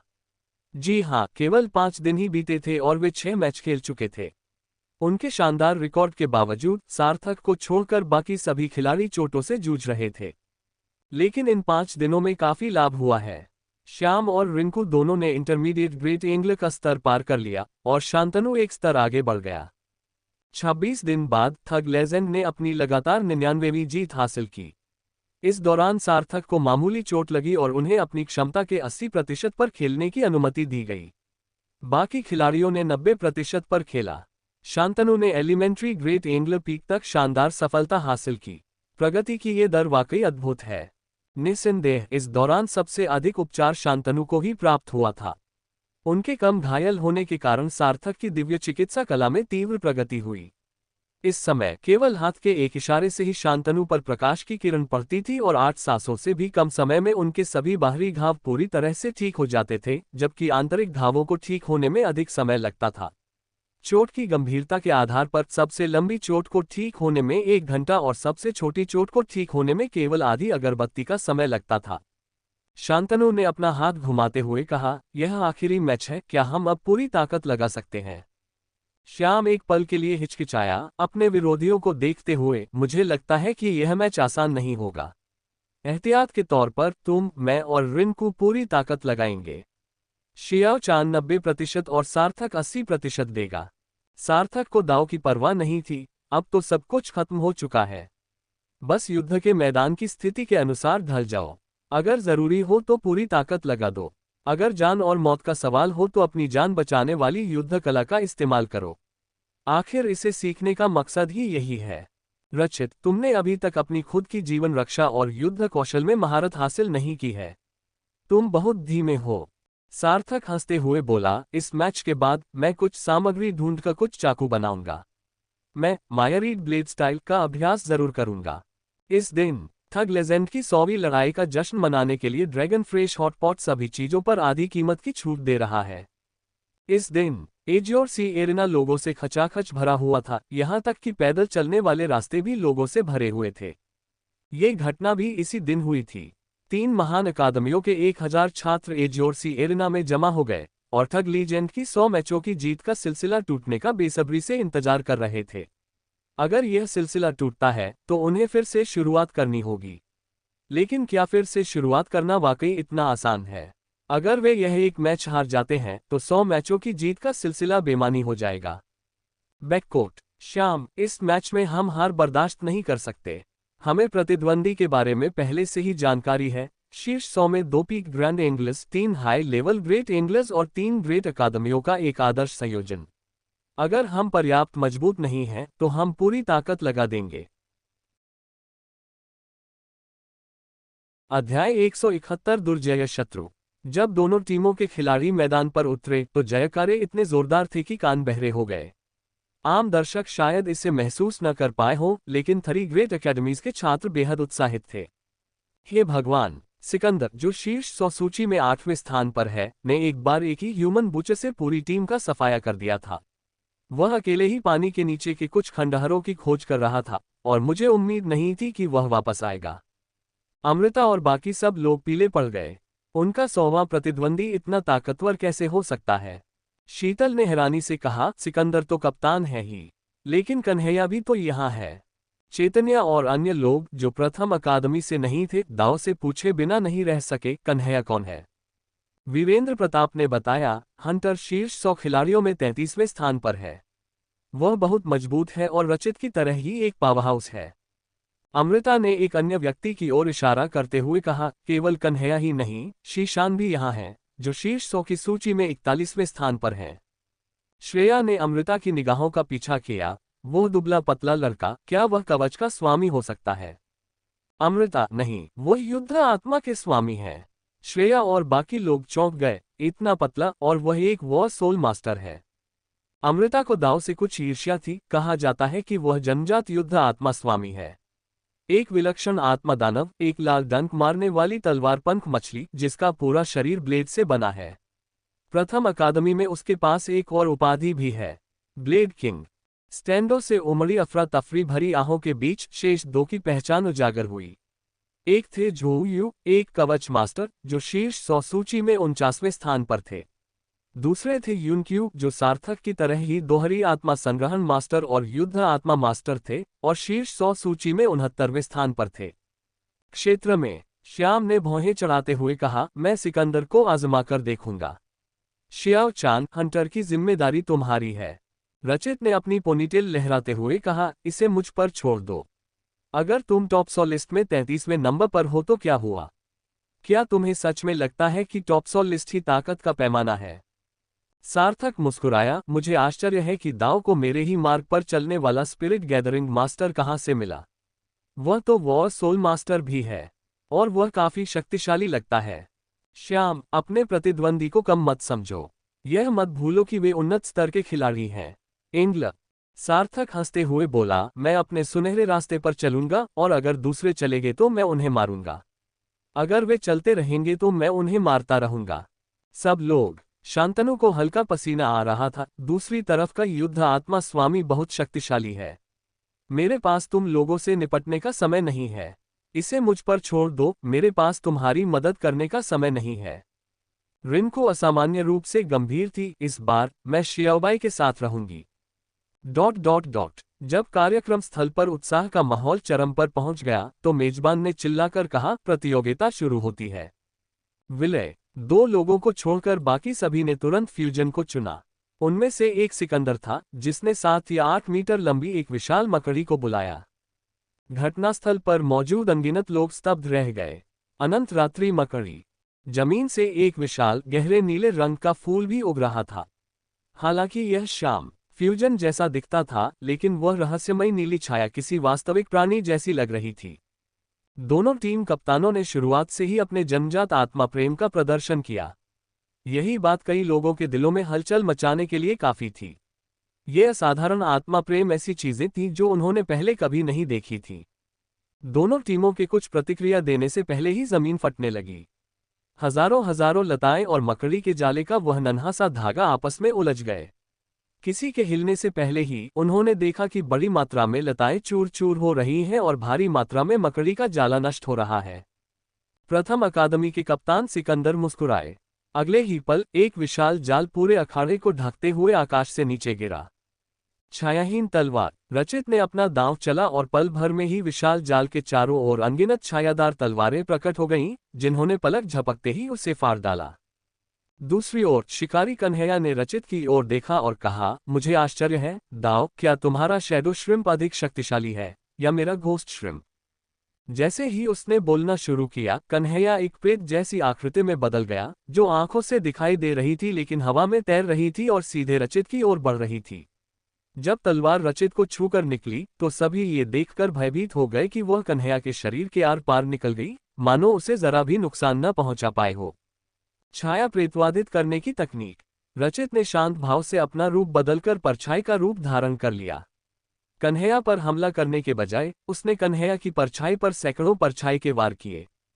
कन्हैया के चेहरे पर थोड़ा सा बदलाव आया, लेकिन उसका प्रेत जैसा शरीर अचानक रचित पर झपटा। वह रचित की परछाई को नहीं पकड़ रहा था, बल्कि ऐसा लग रहा था मानो वह रचित की आत्मा को पकड़ रहा हो। प्रथम अकादमी के युद्ध आत्मा मास्टर ज़ीशान, जो मानव ढाल की भूमिका निभा रहे थे, ने शरारती मुस्कान के साथ कहा, वह मेरी कल्पना से कहीं अधिक शक्तिशाली प्रतीत होता है। हालांकि केवल एक प्राथमिक स्तर पर निर्भर रहना। महान मछुआरे, तुम मेरा रास्ता रोक रहे हो, क्या तुम कुछ ज्यादा ही भोले नहीं हो रहे हो? जिया शान दहाड़ा और उसके शरीर से अनगिनत तलवार नुमा नुकीली आकृतियां निकल आईं। उसके चारों ओर सैकड़ों छोटी तलवारें हवा में तैरने लगीं। शांतनु ने असामान्य रूप से गंभीर होकर कहा, सार्थक। सार्थक के पैरों के नीचे अचानक स्पिरिट गैदरिंग एरे प्रकट हुआ और प्रचंड आध्यात्मिक ऊर्जा शांतनु के शरीर में प्रवाहित होने लगी। शांतनु दहाड़ा और एक प्रचंड लहर नीचे आ गिरी। शांतनु लहर के शिखर पर खड़ा था और तभी 7-8 मीटर लंबी एक खून से लाल रंग की विशाल सफेद शार्क प्रकट हुई। उसके नुकीले दांत और भयानक चेहरा देखकर कई दर्शक भयभीत हो गए। कुछ लोग आश्चर्यचकित थे, यह आत्मा राक्षस क्या है? मैंने शांतनु को इसे पहले कभी इस्तेमाल करते नहीं देखा। बकवास, क्या हमें हमारा मुकाबला करने वाला नहीं मिल गया? अगर हम अपनी पूरी ताकत का इस्तेमाल नहीं करेंगे तो हम बस मौत का इंतजार कर रहे हैं। शांतनु ने समुद्र के पानी से अपना डंडा उठाया और 10 मीटर लंबा एक विशाल डंडा आसमान में उठा और फिर जबरदस्त ताकत से नीचे गिरा। इस तरह का व्यापक और शक्तिशाली युद्ध, इस तरह का दृश्य प्रभाव शी-शान के युद्ध से कहीं बेहतर है। हालांकि जैसे ही पहला प्रहार हुआ, सैकड़ों ब्लेड एक साथ आकर घूमने लगे और 10 मीटर लंबी वह विशालकाय गदा चकनाचूर हो गई। शांतनु, आत्मा का विस्फोट। उसके चिल्लाते ही चारों ओर से मकड़ी के जाले का हमला हो गया। श्याम ने तुरंत शांतनु की मदद की और जाले को रोकने में उसका साथ दिया। हालांकि मकड़ी के जाले किसी तरह लताओं को भेदते हुए आगे बढ़ गए। सार्थक ने अपनी दोहरी तलवारें चलाईं, घूमती हुई तलवार। दोनों चाकू तेजी से घूमने लगे और मकड़ी के रेशम को काटने लगे। विरोधी स्पिरिट गैदरिंग मास्टर युन क्यूई ने ताना मारते हुए कहा, मेरे सामने भी अपने साथियों की मदद करने की कोशिश कर रहे हो। फायर रे। सार्थक को युनकी का सोल बीस्ट फायर क्रिल याद आया, जो अमृता के रेड स्पैरो से कुछ हद तक मिलता जुलता था, क्योंकि दोनों ही अग्नि तत्व से जुड़े सोल बीस्ट थे। हालांकि आक्रमण शक्ति के मामले में यह अमृता से कहीं अधिक श्रेष्ठ प्रतीत होता था। अचानक पहले से जटिल मकड़ी के रेशम पर लपटें फैल गईं। इस प्रकार अखाड़े में एक विचित्र दृश्य सामने आया। हजारों की संख्या में दाव फ्लेम स्पाइडर सिल्क ने नीली बेल को बेतहाशा नष्ट कर दिया। सार्थक ने अपना कदम उठाया और सीधे दुश्मन के शिविर में घुस गया। उसकी 7 सितारा जंजीरें उसके पीछे लहराती हुई उसके रास्ते में आने वाली सभी बाधाओं को चकनाचूर कर रही थीं। Black tortoise battle armour. जैसे ही दुश्मन का आर्मर मास्टर सक्रिय हुआ, वे सभी पांचों एक साथ कवच से ढक गए। सार्थक को रिंकू की ओर देखने का भी एक क्षण मिला। इन्हें देखो, इनके पास कवच है, और तुम्हें देखो, तुम हमें कवच क्यों नहीं देते? उसने सोचा। रिंकू ने आह भरी, मेरे पास भी कोई कवच नहीं है, लेकिन मेरे पास बरसेर्क है। तब रिंकू चिल्लाए, उन्मादी युद्ध शरीर कवचधारी। सार्थक और उसके 4 साथियों से अचानक एक सुनहरी रोशनी निकली। उस क्षण उनका लड़ने का जज्बा और भी तीव्र हो गया। वहां रचित और कन्हैया एक गतिरोध में फंसे हुए थे। एक भूत था, दूसरा परछाई। दोनों में से कोई भी हावी नहीं हो पा रहा था। एक घातक प्रहार या तो उन्हें परछाई में बदल देगा या भूत में। इसी बीच शांतनु और जीशान के पहले हमले ने दसियों मीटर के दायरे में सब कुछ चकनाचूर कर दिया। हमले के स्थान पर एक बड़ा गड्ढा बन गया। शांतनु पीछे की ओर उड़ गया, लताओं में जकड़ गया। उसके मुंह से खून बह रहा था, उसका हाथ बुरी तरह फट गया था। लड़ाई शुरू ही हुई थी कि पूरा अखाड़ा युद्ध कौशल की बौछार से घिर गया। आग भड़क उठी, क्रोध की लहरें उमड़ पड़ी, प्रकाश और छाया आपस में टकराए, और लताएं और मकड़ी के जाले आपस में उलझकर एक दूसरे को जकड़ने लगे। रिंकू, खून का प्यासा बर्बर योद्धा। रिंकू ने फर्स्ट अकेडमी के कप्तान सिकंदर पर एक जोरदार वार किया। और विरोधी के कवच मास्टर क्यूई नान, क्या आपको लगता है कि मेरा कोई अस्तित्व ही नहीं है? काले कछुए की दिव्य ढाल। बूम! रिंकू चौंक गया, उसकी रक्तप्रधान तलवार को रोक दिया गया था। उसने तुरंत मुंह भर खून थूक दिया।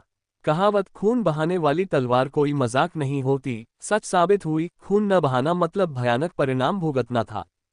झो यू का चेहरा भी उतना ही गंभीर था। हमले से जुवानवु ढाल बुरी तरह क्षतिग्रस्त हो गई थी, जिसमें 3 दरारें पड़ गई थीं। उसका हथियार भी क्षतिग्रस्त हो गया था और वह स्वयं घायल हो गया था। झो यू ने मुंह से खून भी थूक दिया। अपने पहले मुकाबले में उन्होंने 2 ड्रॉ और 1 हार का सामना किया, जो फर्स्ट अकेडमी टीम की ताकत को दर्शाता है। सार्थक ने अनायास ही दांव को स्पर्श किया, जिससे रिंकू के शरीर में आध्यात्मिक ऊर्जा का संचार हुआ और सिकंदर को भी दांव प्राप्त हुआ। आध्यात्मिक ऊर्जा का संचार झो यू के शरीर में भी हुआ। सार्थक हंसते हुए बोला, क्या आप वाकई मुझे अंदर आने देना चाहते हैं? सार्थक भीड़ को पीछे छोड़ते हुए दुश्मन के पक्ष में मैदान में घुस चुका था। युन क्यूई ने ताना मारते हुए कहा, तुम वापस नहीं आओगे, युद्ध से अलग हो जाओ। अचानक युन क्यूई, झो यू, कन्हैया और शीशान युद्ध से बाहर खींच लिए गए। हवा में ही उन चारों ने अचानक अपनी पूरी शक्ति का इस्तेमाल करते हुए सार्थक पर हमला कर दिया। अध्याय 172 सार्थक का हिंसक व्यवहार। सार्थक दंग रह गया। तुम लोगों ने उन सभी कमजोर किरदारों से लड़ाई क्यों नहीं की, बल्कि तुम में से 4 लोग मेरे टैंक को नष्ट करने के लिए भाग गए। सिकंदर ने व्यंग्य करते हुए कहा, ये जानते हुए कि दांव की रक्षा व्यवस्था बेहद मजबूत है, मैं तुम्हारे आने का इंतजार कर रहा था। दुश्मन की वापसी इतनी निर्णायक थी कि किसी के कुछ प्रतिक्रिया करने से पहले ही सार्थक को ऐसा लगा जैसे उसे किसी घातक प्रहार का सामना करना पड़ा हो।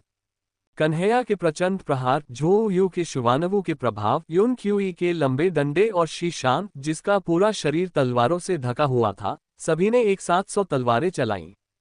रिंकू स्तब्ध रह गया और सहज ही अपना सिर खुजलाने लगा। ये लोग क्या सोच रहे हैं? श्याम एक पल के लिए स्तब्ध रह गया, फिर झट से हरकत में आया और दाव को चिल्लाकर बोला, लक्ष्य सिकंदर। रचित बिजली की गति से आगे बढ़ा। शांतनु की आंखें ऊपर की ओर घूम गईं, और आत्मा का प्रभाव सीधे सिकंदर के मस्तिष्क में प्रवेश कर गया। सिकंदर के चेहरे का भाव एकदम बदल गया, उसे तुरंत ही समस्या समझ आ गई। ठग लीजेंड और उसके 3 साथियों ने सार्थक को पूरी तरह से नजरअंदाज कर दिया था। क्यों? या तो सार्थक के पास अकल्पनीय शक्ति थी, या सार्थक 4 लोगों से अकेले लड़ सकता था, या सार्थक की रक्षा इतनी जबरदस्त थी कि उन्हें उससे डरने की कोई जरूरत ही नहीं थी। सिकंदर चिल्लाया, पीछे हटो। मकड़ी के खून का जहर। सिकंदर से गलती हुई और उसने तुरंत उसे सुधारने की कोशिश शुरू कर दी। 4 विरोधी भी उस पर टूट पड़े, जिससे उसके पास अपनी पूरी ताकत झोंकने के अलावा कोई विकल्प नहीं बचा। एक पल के लिए दर्शकों को केवल लताओं का मुरझाना ही दिखाई दिया। रचित ने अपने हाथ में पकड़ी हुई कटार फेंक दी, क्योंकि काली मकड़ी के जहर ने हवा में ही उसकी कटार को ढक लिया था। रिंकू का ब्लेड स्टॉर्म सबसे शक्तिशाली था, जिसने सिकंदर के सामने मौजूद सभी मकड़ी के रेशम को सीधे चीर डाला और यहां तक कि जुबानवु कवच को भी चकनाचूर कर दिया। जैसे ही जीत निकट प्रतीत होने लगी, एक विशाल काले रंग का शंख प्रकट हुआ, जिसने तलवारों के तूफान को रोक दिया। सार्थक ने उपहास उड़ाते हुए कहा, मेरे क्षेत्र में रहकर बाहर वालों की मदद करने की कोशिश कर रहे हो? जी हाँ। जैसे ही चारों आदमियों ने उसे घेर लिया, सार्थक ने अपने चारों ओर पानी की एक दीवार खड़ी कर दी और 7 सितारा जंजीरों को घुमाया। सार्थक का शरीर चारों लोगों के बीच एक मछली की तरह फुर्ती से दौड़ रहा था। उसकी दोनों तलवारें सांपों की तरह चल रही थीं, उन पर उसका नियंत्रण कन्हैया के खंजरों से भी कहीं अधिक था। तलवारों से घिरे ज़ीशान ने अपने विशाल आकार और कांटों के बल पर सार्थक पर सीधा हमला कर दिया। लेकिन आश्चर्य की बात यह थी कि सार्थक ने आध्यात्मिक ऊर्जा से भरपूर शरीर को सक्रिय कर दिया और उससे सीधे टकरा गया। टकराना। दर्शकों ने केवल पानी को एक कान फाड़ देने वाली गर्जना के साथ फटते हुए देखा, और कन्हैया के अलावा झो यू और युन क्यूई पीछे की ओर उड़ गए। सार्थक अविश्वसनीय गति से आगे बढ़ा और गति के एक धुंधलेपन में तब्दील हो गया। उसके आगे ज़ीशान उड़ रहा था, जिसने पहले शांतनु को जबरदस्त बल से हराया था। Bang bang bang. सार्थक के मुक्कों से बिजली की चिंगारियां निकल रही थीं, मानो वह लगातार मुंह के बरसा रहा हो, उसका शरीर आध्यात्मिक ऊर्जा से प्रज्वलित हो रहा हो। ज़ीशान के शरीर पर लगे कांटे एक एक करके टूटते चले गए। सार्थक द्वारा पकड़े जाने के बाद से उसके पास भागने का कोई मौका नहीं था, वह हवा में लटका रहा। Click click. कुछ तलवारों के ब्लेड सार्थक ने तोड़कर 2 टुकड़ों में बांट दिए। तलवारों से हाथों पर वार होने के बावजूद सार्थक के मुंह से केवल खनखनाहट की आवाज निकली। बेशक ये पूरी तरह से बेकार नहीं था। ज़ीशान को शायद पता था कि दाव बच नहीं सकता, और अपनी पूरी ताकत से उसने सार्थक के शरीर को खून से लथपथ कर दिया।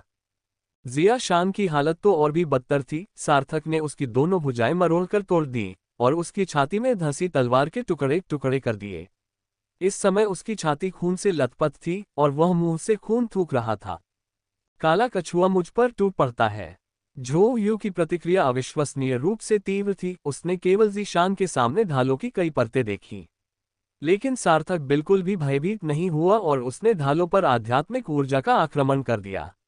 एक के बाद एक ढालें टूटती गईं और अंत में सार्थक ने ज़ीशान को हवा में उछाल दिया। एक ऐसा प्रहार जो आकाश और पृथ्वी को हिला दे। एक तेज धार आसमान में उठी। पलक झपकते ही कवच की 7 परतें चकनाचूर हो गईं और ज़ीशान उसमें से आर पार होकर जमीन पर बुरी तरह गिर पड़ा। उसका क्या हुआ यह अज्ञात है। फर्स्ट एकेडमी के कई छात्र इस दृश्य को देखकर सदमे में खड़े हो गए। सार्थक, ये स्पिरिट गैदरिंग मास्टर, क्या वह सचमुच इतना शक्तिशाली है? सार्थक का चेहरा कुछ पीला पड़ गया था। आखिरकार उसका प्रतिद्वंदी एक उच्च स्तरीय महान मछुआरा था। उस समय के मछुआरों की तुलना में स्तर का अंतर नगण्य था। स्तर अलग होता है, यहाँ तक कि सबसे बुनियादी अंतर से भी सार्थक और ज़ीशान के बीच कम से कम 3 छोटे रैंक का अंतर है। हालांकि सार्थक दाव को जानता था, इसलिए उसने अपने सारे प्रयास उनमें से एक को पहले हराने पर केंद्रित किए, जिससे वह शरारती शांतनु मुक्त हो गया, जिसने उसे तुरंत एक फायदा दे दिया। प्रथम अकादमी के शिक्षकों का चेहरा पीला पड़ गया था। उनके अनुमान के अनुसार सार्थक बलवान होने के बावजूद गुंडों की श्रेणी में चौथे स्थान पर था, क्योंकि वह उतना फुर्तीला नहीं था और उसकी युद्ध कला उतनी प्रचंड नहीं थी। पहले रचित थे, दूसरे श्याम और तीसरे रिंकू, लेकिन अब उन्हें एहसास हुआ कि वे पूरी तरह गलत थे। ये स्थिति बेहद असामान्य हो गई थी। 4 के मुकाबले 1, और उनमें से एक को फिर भी मार गिराया गया। दर्शक अविश्वास से भर उठे। यह क्या है? एक उच्च स्तरीय ग्रेट एंगलर सार्थक की सुरक्षा को भेद नहीं सका। वह सार्थक को केवल मामूली चोटें ही पहुंचा सका। क्या ये सच में इंसान है? अगले ही पल सिकंदर ने दाव से चिल्लाकर कहा, झो यू, सार्थक को रोको, बाकी सब वापस आओ और मदद करो। दूसरी ओर रिंकू के दो बिल्कुल नए खंजर रचित के सामने प्रकट हुए। रचित की निगाहें ठंडी पड़ गईं। जहर, ग्रेट जिया ड्रैगन मछली। उस समय जब कई लोग सार्थक की ताकत से अभी भी अचंभित थे, एक विशाल सुनहरी मछली लगभग 10 मीटर लंबी या उससे भी बड़ी प्रकट हुई। फुफकार, ये किस प्रकार की मछली है? वहां मौजूद लगभग सभी लोग हैरान रह गए। हम इस मछली को पहचानते नहीं। ये किस प्रकार की मछली है? अचानक द्वितीय अकादमी के एक शिक्षक ने कहा, द्वितीय जन्मजात आत्मा राक्षस। इस क्षण अनगिनत लोगों को अचानक एहसास हुआ, क्या कोई दूसरा सहज आत्मा पशु भी है? मैं इतना पढ़ा लिखा नहीं हूं, मुझे बेवकूफ बनाने की कोशिश मत करो। गर्जन, ग्रेट जिया ड्रैगन फिश आखिर है क्या? रचित को खुद भी नहीं पता, लेकिन चूंकि इसके नाम में ड्रैगन शब्द है, इसलिए यह निश्चित रूप से ड्रैगन वंश से संबंधित होगी। उसी क्षण विशाल मछली ने अपना मुंह खोला, हवा का एक झोंका जोर से चला और अजगर की दहाड़ ने पूरे एजोरसी एरेना को स्तब्ध कर दिया। बाहर महापौर और तीनों महान अकादमियों के निदेशक एक के बाद एक पहुंचे। उन्हें महसूस हुआ कि कुछ गड़बड़ है। लेकिन उसी क्षण विशाल जिया ड्रैगन मछली दहाड़ उठी। उसकी आवाज किसी राक्षसी मंत्र की तरह थी, जिसने सभी के शुभानुभू कवच को चकनाचूर कर दिया। यह एक अंधाधुंध हमला था, यहां तक कि रिंकू और शांतनु भी खून की उल्टी करने लगे। श्याम के मुंह के कोने से खून टपक रहा था। उसने इस अवसर का लाभ उठाते हुए बेलों की एक धारा छोड़ी, जिससे मकड़ी के रेशम की परतें चीरती हुई आगे बढ़ीं। विलय, सातों छिद्रों से खून बहने के बावजूद सिकंदर ने अंततः फ्यूजन को चुना। उसी क्षण उसकी पीठ से 7 या 8-10 फुट लंबे पंजे निकल आए और वह अविश्वसनीय गति से आगे बढ़ा, झट से एक तरफ हट गया। रचित से लड़ने की तैयारी कर रहे कन्हैया का प्रेत रूप एक ही चीख से चकनाचूर हो गया। जब वह वापस मानव रूप में आया तो वह खून की उल्टी करते हुए जमीन पर पड़ा था। युन ची ने सिकंदर की आध्यात्मिक शक्ति को पुनः भर दिया और उपचार मंत्र का जाप किया। झो यू की ओर से एक विशाल तलवार निकली और वह श्याम पर झपटने के लिए तुरंत तैयार हो गया। उसने रचित और सार्थक को छोड़ दिया, क्योंकि वे उसका मुकाबला नहीं कर सकते थे। और ठीक इसी क्षण श्याम की रक्षात्मक कमजोरियां सामने आ गईं। ऊष्मा का दहन, सी स्पिरिट स्ट्राइक। मुंह में खून भरा हुआ शांतनु ने दांत पीसते हुए युन ची पर आत्मा का हमला किया। युन ची की गति धीमी होते देख उसने अपना डंडा घुमाया और उसे नीचे पटक दिया। टकराना, शांतनु के पैर कमजोर पड़ गए। वह रचित के बहुत करीब था और गर्जना ने उसकी लड़ने की क्षमता को बुरी तरह कम कर दिया था। शांतनु चिल्लाया, सार्थक मदद करो। सार्थक ने भौहें चढ़ाकर झो यू की ओर देखा, जो उसका रास्ता रोक रहा था। युद्ध की छाया। झो यू को खून की उल्टी आने जैसा महसूस हो रहा था। यह आदमी फिर से वही कर रहा था, पूरी बर्बरता के साथ हमला कर रहा था। वह उसका मुकाबला करने में बिल्कुल असमर्थ था। पलक झपकते ही झो यू ने अपने ऊपर शुभानुभू ढाल की कई परतें डाल ली और सार्थक का जोरदार सामना करने के लिए खुद को तैयार कर लिया। टकराना, सार्थक पीछे की ओर उड़कर जा गिरा। झो यू का कवच चकनाचूर हो गया और वह हौंफते हुए जमीन पर घुटनों के बल गिर पड़ा। उसके खड़े होने से पहले ही सार्थक ने फिर से दांव चिल्लाया, युद्ध की छाया। झो यू, इस समय मोटे आदमी को बहुत दुख हुआ। क्या इस आदमी की शक्ति और आध्यात्मिक ऊर्जा असीमित थी? ऐसा कितनी बार हो चुका था। इस बार झो यू इसे रोक नहीं सका। उसकी ढाल पूरी तरह से टूट गई और सार्थक फिर भी भाग निकला। युन ची के चेहरे का भाव एकदम बदल गया। झो युबाई इतना मोटा था कि उससे बचाव करना नामुमकिन था। ऐसा तो था नहीं कि वह युन ची से उसे मारने के लिए कह रहा हो। अगले ही क्षण शांतनु पर प्रकाश की एक तेज किरण पड़ी। शांतनु कांप उठा और उसका बड़ा गदा धड़ाम से नीचे गिर पड़ा।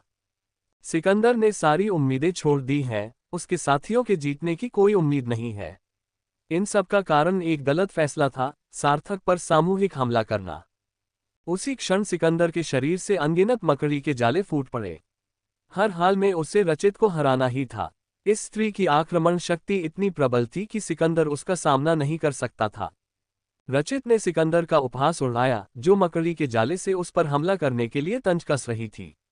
उसने विशाल जिया ड्रैगन मछली की भी परवाह नहीं की। वह बस एक परछाई में परिवर्तित हो गई और सिकंदर के चारों ओर लिपट गई। विशैला विस्फोट, सार्थक जल्दी पीछे हटो। फुफकार, रचित जमीन पर गिर पड़ा, उसका चेहरा नीला पड़ गया। ये किस तरह का जहर है? ये तो अंधेरे में भी घुस सकता है। जमीन पर उतरते ही रचित की सांसें अस्थिर हो गईं और उसका शरीर हल्का लाल हो गया। सार्थक ने तुरंत मन ही मन सोचा, अरे नहीं, अगर वह अब बीमार पड़ गया तो क्या होगा। सार्थक की आंखें तुरंत लाल हो गईं। अरे छोटे बदमाश, मैं तुम्हें तब तक पीटूंगा जब तक तुम आज मुझे पापा कहना शुरू नहीं कर देते। अध्याय 173 लगातार 100 जीत। सार्थक गुस्से से आग बबूला हो गया। रचित वाकई थोड़ी नटखट थी, लेकिन अकादमी में तो वे चारों उसे अपनी मनमर्जी करने देते थे, है ना। वे भले ही थोड़ा हंगामा करते हों, लेकिन फिर भी उसे बहुत पसंद करते थे, और किसी बाहरी व्यक्ति को उसे मारने का कोई हक नहीं था। मुख्य बात यह है कि अगर रचित को अभी दौरा पड़ जाए तो यह विनाशकारी होगा। इतने सारे लोगों की मौजूदगी में वह आसानी से दर्जनों लोगों को अनजाने में ही संक्रमित कर सकती है। सार्थक ने शून्य लोक में कदम रखा, लेकिन उसके हाथ रुके नहीं। उसने रचित पर दिव्य उपचार कला का छिड़काव किया और उसी समय एक हरा फल रचित के सामने उड़कर आ गिरा। सार्थक चिल्लाया, विषैले पदार्थों को निकालो। बस इतना ही, चारों ओर 7 जंजीरें शून्य क्षेत्र को पार करती हैं। सार्थक दहाड़ा, 7 स्टार चेस। कब सिकंदर ने अपने पंजों से जंजीर को रोकने की कोशिश की, लेकिन जैसे ही वह उसके करीब पहुंचा, वह तुरंत उसमें उलझ गया। सार्थक मन ही मन विलाप करने लगा, सिकंदर के 8 पंजे हैं, जबकि श्रिम्प राइजेस टू हेवन ने अभी तक केवल 7 पूंछें ही विकसित की हैं, जिनका उपयोग प्रतिद्वंद्वी को जकड़ने के लिए नहीं किया जा सकता, अन्यथा प्रतिद्वंद्वी हिल भी नहीं पाएगा। सिकंदर चौंक गया। ये किस तरह का कौशल था? क्या जंजीरें जीवित थीं? वे कहाँ जुड़ी हुई थीं? सार्थक ठीक उसके सामने खड़ा था, तभी उसने चिल्लाकर कहा, अधिकार करो। उद्धरण चिन्ह।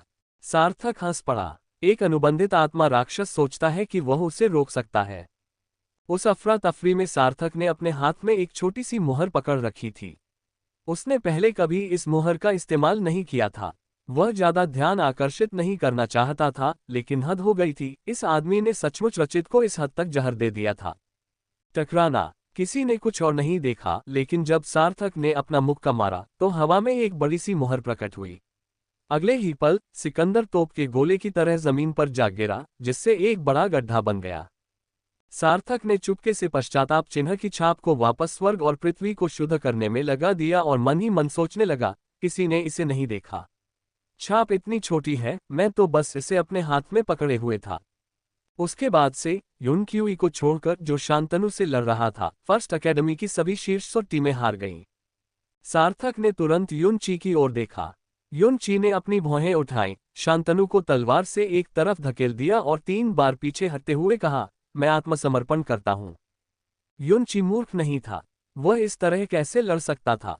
ज्यादा से ज्यादा वह शांतनु के साथ बराबरी ही कर सकता था। बाकी सब मारे जा चुके थे, जिनमें से 3 को तो अकेले सार्थक ने ही मार गिराया था। अगर वह लड़ता रहा तो क्या वह मौत को दावत नहीं दे रहा था? मेजबान हकलाते हुए बोला, मैं हार मानता हूं। वाह, एक अभूतपूर्व विस्मयकारी घटना। ठग लेजेंड ने अपनी किंवदंती पूरी कर ली है। लगभग 30 वर्षों में पहली बार उन्होंने एजियोरसी एरेना पर लगातार 100 गेम जीतने का रिकॉर्ड बनाया है।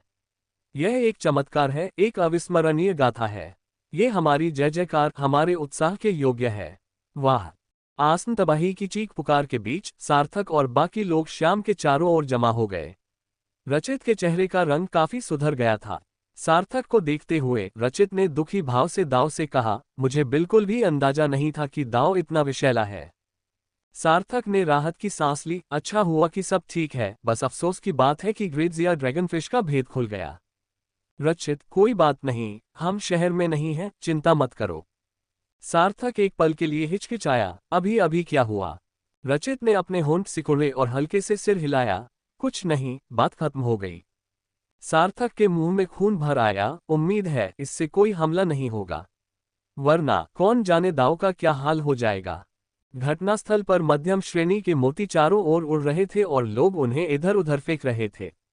जब फर्स्ट एकेडमी के टॉप 100 प्रतियोगियों में से 5 सामने आए तो अनगिनत लोगों ने उन पर दांव लगाया। लेकिन किसे पता था कि दांव ठग लीजेंड फिर भी जीत जाएगा। जीतने वाले अब खुशी से मोती ऐसे उड़ा रहे हैं जैसे वे मुफ्त में मिले हों। कुछ लोगों ने कहा, चमत्कार। एजियोरसी एरेना की 100 मैचों की लगातार जीत का सिलसिला, ये तो चमत्कार है। कुछ लोगों को संदेह था, ठग लीजेंड के पास अभी भी जीतने का मौका है। सार्थक को देखो, वो पूरी तरह से सुरक्षित है। शांतनु में अभी भी लड़ने की शक्ति है। श्याम ने अभी तक नीले मांसाहारी पौधे का असली रूप भी इस्तेमाल नहीं किया है और रिंकू ने भी अपनी उग्र युद्ध कला का प्रयोग नहीं किया है। वे निश्चित रूप से जीतेंगे। उत्साह से भरे दर्शकों की तुलना में तीनों महान अकादमियां उतनी खुश नहीं दिख रही थीं। मैच देखने आए कई छात्र दंग रह गए। सिकंदर, जो शीर्ष 100 सूची में 8वें स्थान पर था, कंट्रोलर, जो टीम बैटल में लगभग अजेय था, वास्तव में हार गया और सार्थक ने उसे थप्पड़ मारकर जमीन पर गिरा दिया।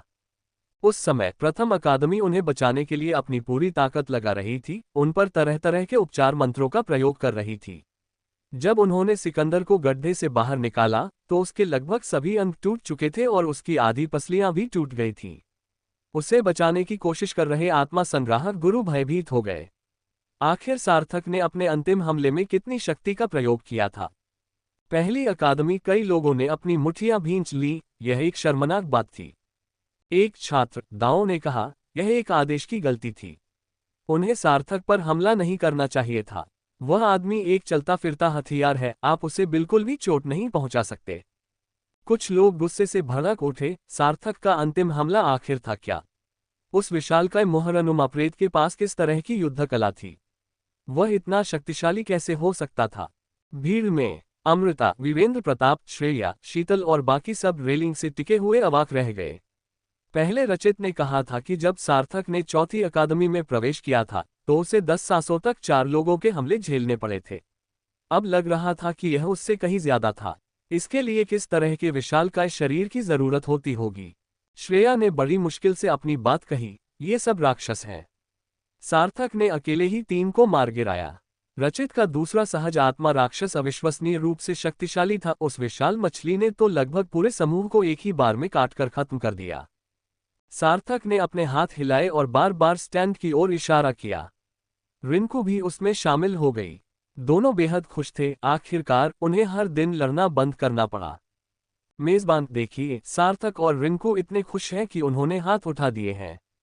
चलिए हम भी उनके साथ हाथ हिलाते हैं। सार्थक ने मेजबान की ओर देखते हुए सोचा, इस लड़के में डीजे बनने की काफी क्षमता है। अगर यहाँ ग्लो स्टिक्स हैं तो क्या हमें सबको उन्हें लहराने के लिए कहना चाहिए? मेजबान वाकई बहुत उत्साहित था क्योंकि उसने स्वयं लगातार 100 जीत के इस चमत्कार की मेजबानी की थी। भविष्य में इसे बिहाई शहर के प्रमुख आयोजनों के इतिहास में दर्ज किया जाएगा। होस्ट, इस दौरान थग लेजेंड ने एक के बाद एक कई अविश्वसनीय मुकाबले जीते हैं। उन्हें चोटें आई, खून बहा, लेकिन उन्होंने कभी कोई मुकाबला नहीं छोड़ा। तो आखिर किस बात ने उन्हें सफलता दिलाई? ये है। मेजबान पहले तो अपना ही सवाल पूछने और उसका जवाब देने के लिए तैयार था, लेकिन इससे पहले कि वह जवाब दे पाता, सार्थक ने हड़बड़ी में चिल्लाकर कहा, दाओ, सफलता का रहस्य जीतने के लिए दृढ़ रहना है। कई जीत हासिल करने के बाद आप जरूर सफल होंगे। मेजबान, श्रोता, रिंकू ने दाव से ये भी कहा, सफलता का रहस्य अधिक खाना है, स्वादिष्ट भोजन के बिना मजबूत शरीर संभव नहीं है। दर्शकों के एक कोने में वंश ने अपना चेहरा ढक लिया। ये ठीक नहीं है।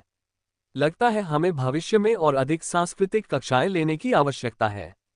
इससे कम से कम हमारी बातों में कुछ दार्शनिक गहराई तो होगी। बूढ़े बाइक्यूई ने व्यंग्य करते हुए कहा, हाँ, ये छोटे बदमाश बहुत घमंडी हो रहे हैं। चलो वापस चलते हैं और इन्हें हार का असली मतलब दिखाते हैं।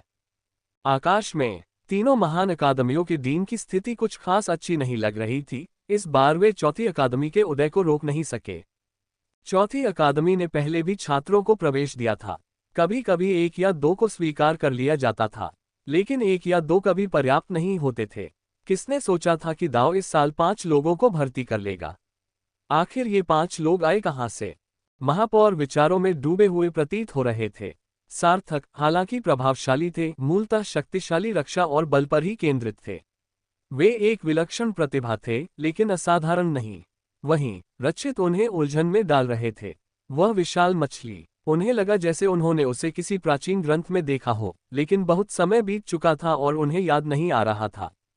सार्थक और रिंकू मौज मस्ती करने की योजना बना रहे थे और शांतनु भी उनके साथ शामिल होना चाहता था। लेकिन इससे पहले कि वे आगे बढ़ पाते, श्याम उन्हें लताओं की मदद से खींचकर वापस पीछे वाले इलाके में ले गया।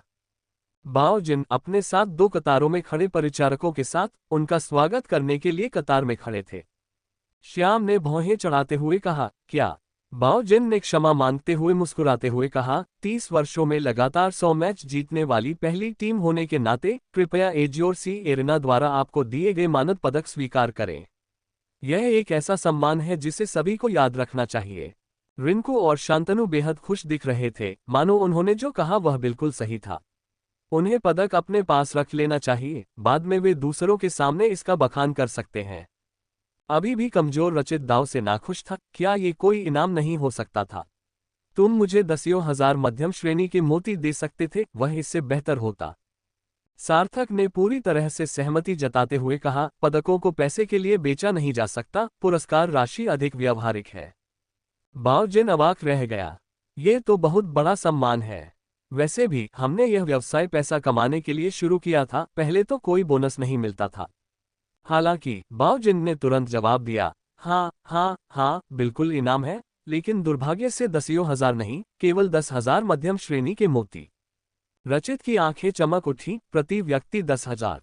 बाओ जिन का चेहरा लाल हो गया, उसके चेहरे पर परेशानी के भाव थे। कुल मिलाकर 10,000। रचित ने तुरंत ही रुचि खो दी, ये बहुत कम है, एक पोशाक खरीदने के लिए भी पर्याप्त नहीं है। बोलते बोलते रचित ने अचानक सार्थक की ओर देखा और बोला, तुम मेरे लिए कपड़े बनाने वाले थे, है ना? सार्थक ने पलकें झपकाईं। तुम्हें अभी भी याद है? क्या मैंने कपड़े खरीदते समय ये बात यूं ही नहीं कह दी थी? श्याम ने अपने फटे हुए कपड़ों को देखा और भौहें चढ़ाते हुए कहा, इन कपड़ों को दोबारा बनाया जा सकता है। श्याम को चोंगसम देखते ही पसंद आ गया।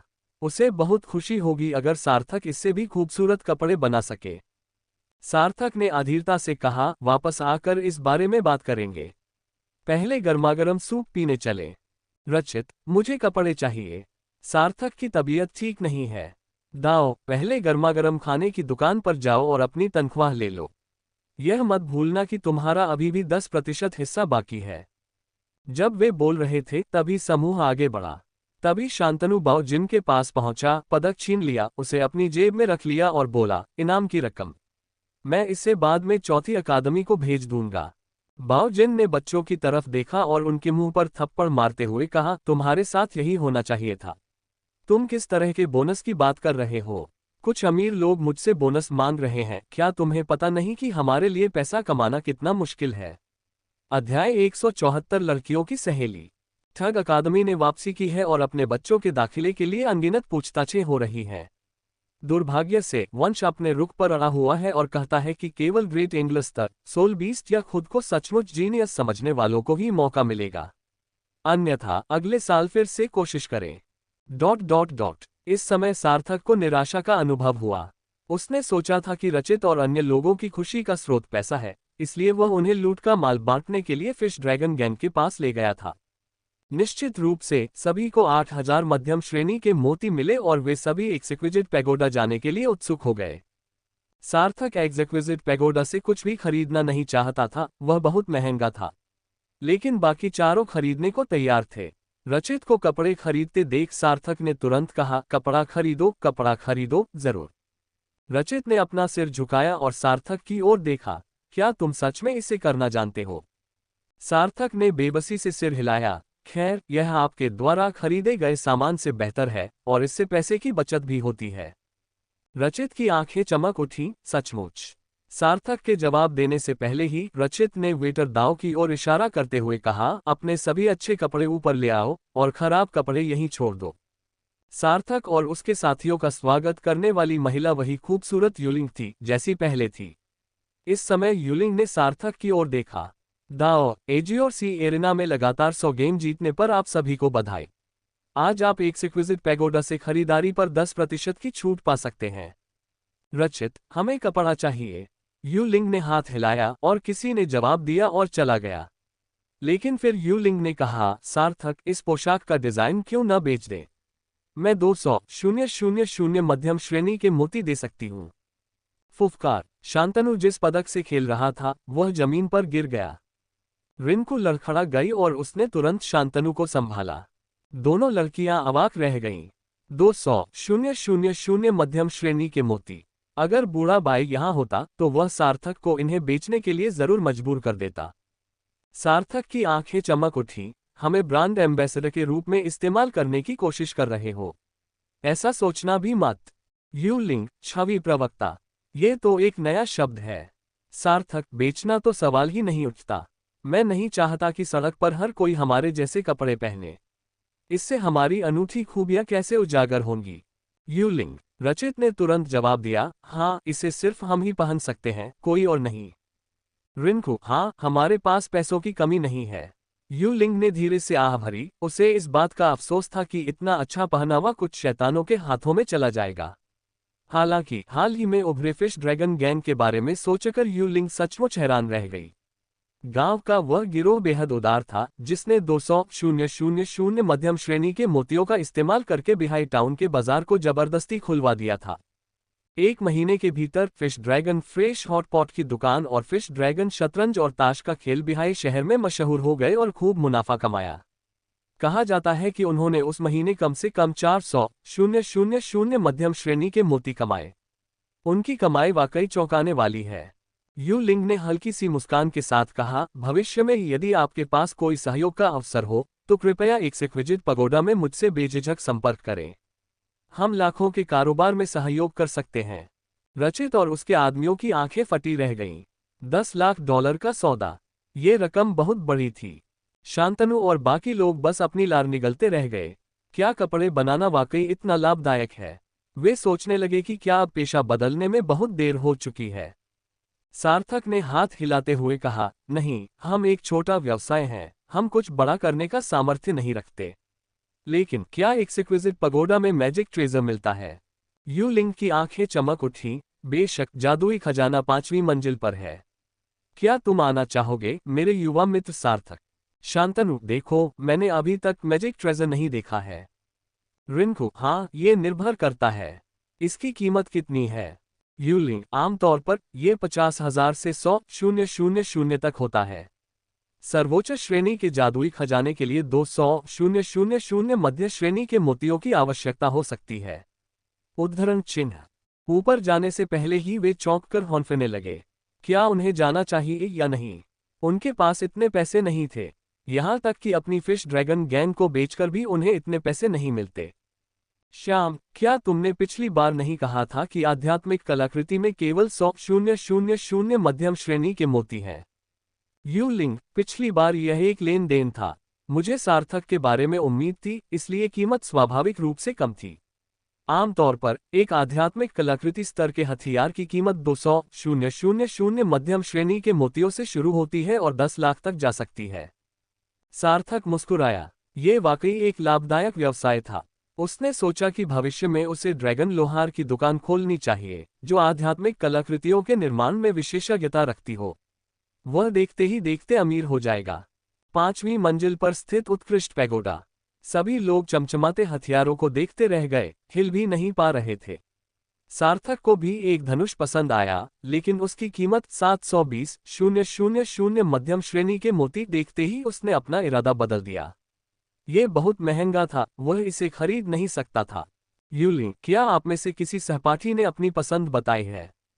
सभी ने सार्थक की ओर देखा, जिसका चेहरा शांत और संयमित था। ये किससे बनाए गए थे?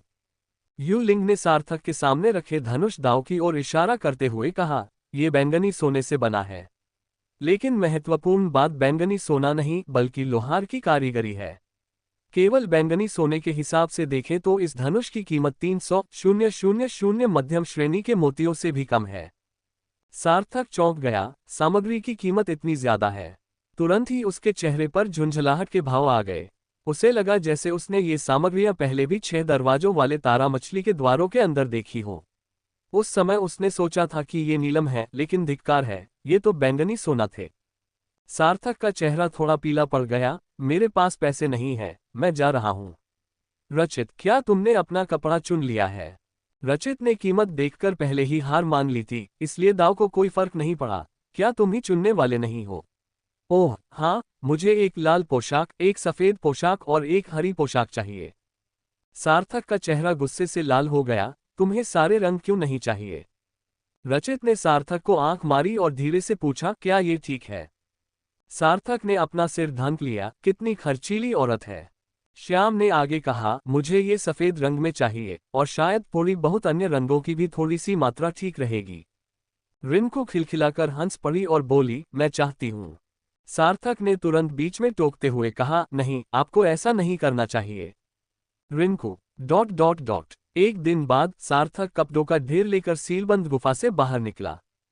सार्थक थोड़ा थका हुआ था। यह एक बेटी या यूं कहें कि एक प्रेमिका को पालने जैसा था। आपको उनके लिए सुंदर कपड़े खरीदने पड़ते थे, लेकिन एक बार सुंदर कपड़े मिल जाएं तो वे और भी ज्यादा चाहती थीं। उन्हें सुंदर हेयर टाई, सुंदर हेयरपिन, सुंदर गहने चाहिए होते थे। ये चीजें तो आसानी से मिल जाती थीं। यहाँ हर तरह के रत्न उपलब्ध थे और काला लोहा महंगा नहीं था। बैंगनी सोना बहुत महंगा था, इसलिए सार्थक ने मुट्ठी के आधे आकार का ही एक टुकड़ा खरीदा, जिसमें 30,000 मध्यम श्रेणी के मोती लगे। रचित नाम की उस छोटी लड़की को, जिसे हमेशा छुपकर हमला करने की आदत थी, सार्थक को परेशान करने से रोकने के लिए सार्थक ने गुफा के प्रवेश द्वार को भी सील कर दिया था। बेशक वह सिर्फ कपड़े बनाने के लिए ऐसा नहीं कर रहा था। कपड़े और ऐसी ही चीजें कुछ सामग्रियों के साथ एक दानव के शोधक बर्तन में डाल दी जाती है, फिर वह झटपट एक विचार करता है और वे तैयार हो जाती हैं। इसमें ज्यादा समय नहीं लगता। उसका अंदर जाने का मकसद जाहिर तौर पर जादुई खजाना बनाना था। सार्थक को शक था कि दूसरा खजाना एरिना की लगातार 100 जीत से भी ज्यादा मुश्किल होगा, इसलिए उसे अपने हथियार बदलने की जरूरत थी। तभी उसने 6 डोर स्टारफिश से मिले बैंगनी जेड और बैंगनी सुनहरे रंग की मछली की हड्डियां निकाली। आखिर में वह सिर्फ 2 मध्यम श्रेणी के जादुई खजाने के चाकू ही बना पाया। बची हुई सामग्री का इस्तेमाल उसने मायरीड ब्लेड स्टाइल की तैयारी में हथेली के आकार के 5 जादुई खजाने के चाकू बनाने में किया। नहीं, जैसे ही सार्थक ट्री हाउस में पहुंचा, रचित पलक झपकते ही प्रकट हो गया। रचित ने सार्थक के हाथ में मौजूद कपड़ों को घूरते हुए कहा, ये वाकई बहुत अच्छे लग रहे हैं, सभी रंग बिरंगे हैं। सार्थक, तुम्हें 3 सेट मिलेंगे और शियाओबाई को भी 3 सेट मिलेंगे। रिनको विलाप करते हुए बोली, सार्थक, तुमने हद पार कर दी। क्या तुम मेरे लिए कुछ नहीं करोगे? मैं तुम्हारा भाई हूं। शांतनु, नहीं, हमारी भाईचारा आज यही समाप्त होता है। चलो अपनी दोस्ती भी खत्म करते हैं। सार्थक गुस्से से चिल्लाया, नीचे आ जाओ। तुम छोटी बच्चियां नहीं हो, तुम में से हर एक के पास कोई सेट नहीं है। शांतनु कूदकर नीचे आया, सिर्फ एक सेट? ये तो कुछ ज्यादा ही कम है। नहीं, हमें कपड़ों की एक विशेष दुकान खोलनी चाहिए, नहीं तो हर बार लड़ाई के दौरान एक सेट खराब हो जाएगा। सार्थक ने ताना मारते हुए कहा, क्या तुम्हें नए कपड़े चाहिए? जाओ, जाकर अपने लिए कुछ बेहतरीन सामग्री ढूंढो। मैं तुम्हारे लिए जादुई खजाने के स्तर का वस्त्र बना दूंगा। अगर सामग्री नहीं मिली तो मुझे कोई परवाह नहीं। रिनको को कोई फर्क नहीं पड़ता था, वह तो बस मजे कर रहा था। मोटे लोगों के लिए कपड़े सिर्फ शरीर ढकने के लिए होते हैं। उसे लगता था कि मोटे लोग किसी भी चीज में अच्छे नहीं लगते। कुछ ही देर बाद रिनको वूश की आवाज के साथ ट्री हाउस से कूद गई। वाह वाह, यही तो चाहिए था, एकदम सही। यह मेरे परफेक्ट फिगर को पूरी तरह से ढक लेता है। बहुत स्टाइलिश। इसी क्षण शांतनु भी वृक्षगिरी से नीचे उतर आया। वह बेहद आकर्षक लग रहा था। सार्थक ने उसे हाथ में पकड़ने के लिए पंखा भी दिया, लेकिन शांतनु ने बड़े गर्व से पंखे को झटके के साथ खोला, मानो कोई प्यारा लड़का हो। फिर श्याम सफेद हानफू पहने हुए बाहर आया, जिसमें गुलाबी कमरबंद और कॉलर था। वह एक छोटे से परी जैसा लग रहा था, जिसे देखकर शांतनु के मुंह में पानी आ गया। श्याम का चेहरा थोड़ा लाल हो गया। चाहे कितनी भी शांत और गंभीर लड़की हो, आखिर वो लड़की ही होती है। और लड़कियों को सुंदर कपड़े पसंद होते हैं, और श्याम भी इसका अपवाद नहीं थी। ये स्पष्ट था कि उसे सुंदर कपड़े बहुत पसंद थे। तभी रचित ने दाव को पुकारा, सार्थक, अंदर आओ, मुझे नहीं पता इसे कैसे पहनना है। सब लोग, रिनको नेनेदाव, यहाँ बहुत सारी जानकारी है। अध्याय 175 दूसरा रहस्य। भीड़ सार्थक को अजीब निगाहों से घूर रही थी, फिर रचित के ट्री हाउस की ओर देख रही थी और बीच बीच में मुश्किल से अपनी सांस रोक पा रही थी। श्याम ने थोड़ा भौहें चढ़ाते हुए कहा, क्या वे अभी से रिश्ते में हैं? ये तो बहुत जल्दी है। अचानक रचित सफेद और लाल रंग की हानफू पोशाक पहने हुए प्रकट हुई। पोशाक का ऊपरी हिस्सा सफेद था, जिस पर लाल रंग की कढ़ाई थी। कफ, कॉलर और बटनों पर लाल रंग के साथ साथ कुछ नक्काशीदार पैटर्न भी थे। पोशाक का निचला हिस्सा एक छोटी लाल स्कर्ट थी, जो घुटनों से नीचे नहीं जाती थी, न ज्यादा छोटी और न ज्यादा लंबी, जिससे उसके लंबे सफेद पैर दिखाई दे रहे थे। शांतनु, फुफकार। शांतनु ने सार्थक की बाह थपथपाते हुए रचित को घूर कर देखा। दाव ने कहा, अरे भाई, चलो कपड़ों की दुकान खोलते हैं। हम एक एक्सक्विजिट पगोडा को तो जरूर टक्कर दे सकते हैं। कपड़ों के एक सेट की कीमत 5,000 मध्यम श्रेणी के मोतियों से ज्यादा नहीं होगी। सार्थक अवाक रह गया। दफा हो जाओ, शांतनु ने जीभ चटकाते हुए कहा। लेकिन रचित, तुम्हारे बाल ऐसे नीचे क्यों लटके हैं? और तुम्हारे सिर में वो क्या चीज फंसी हुई है? सार्थक अवाक रह गया। उसने मोती, सोना और रत्नों से खुद फीनिक्स हेयरपिन बनाई थी और फिर उसे सीधे अपने सिर पर लगा लिया था। क्या उसमें सौंदर्यबोध नाम की कोई चीज नहीं थी? रचित गुनगुनाते हुए बोला, मुझे नहीं पता कैसे, क्या मुझे तुम्हें बताने की जरूरत है? सार्थक, आओ और मेरे बाल ठीक कर दो। भीड़ की निगाहें एक बार फिर अजीब सी हो गईं। शांतनु, ऐसा पहली बार नहीं होना चाहिए। रिंकू ने सिर हिलाकर कहा, बिल्कुल नहीं। श्याम। शांतनु ने अपने हाथों को आपस में रगड़ा। श्याओबाई, क्या तुम चाहती हो कि मैं तुम्हारे बाल ठीक कर दूं? श्याम, दफा हो जाओ। सार्थक रचित के ट्री हाउस में चढ़ गया और बुदबुदाया, क्या तुम आमतौर पर अपने बाल संवारने में काफी अच्छे नहीं हो? रचित, नहीं, यह अंदर नहीं जाएगा। रचित अपने हाथ में लाल लटकनों का एक गुच्छा पकड़े हुए फीनिक्स हेयरपिन पेंडेंट से खेल रहा था। सार्थक ने दाव की ओर व्यंग्यात्मक मुस्कान के साथ कहा, यह पोशाक इस पर जंच नहीं रही है। लेकिन ध्यान से देखो, मैं तुम्हें एक बार सिखा दूंगा। कुछ देर बाद सार्थक ने रचित के लंबे बालों को दो आपस में गुंथी हुई चोटियों में गूंथ दिया। सार्थक, क्या तुमने इसे सीख लिया? रचित ने पलकें झपकाईं। हम।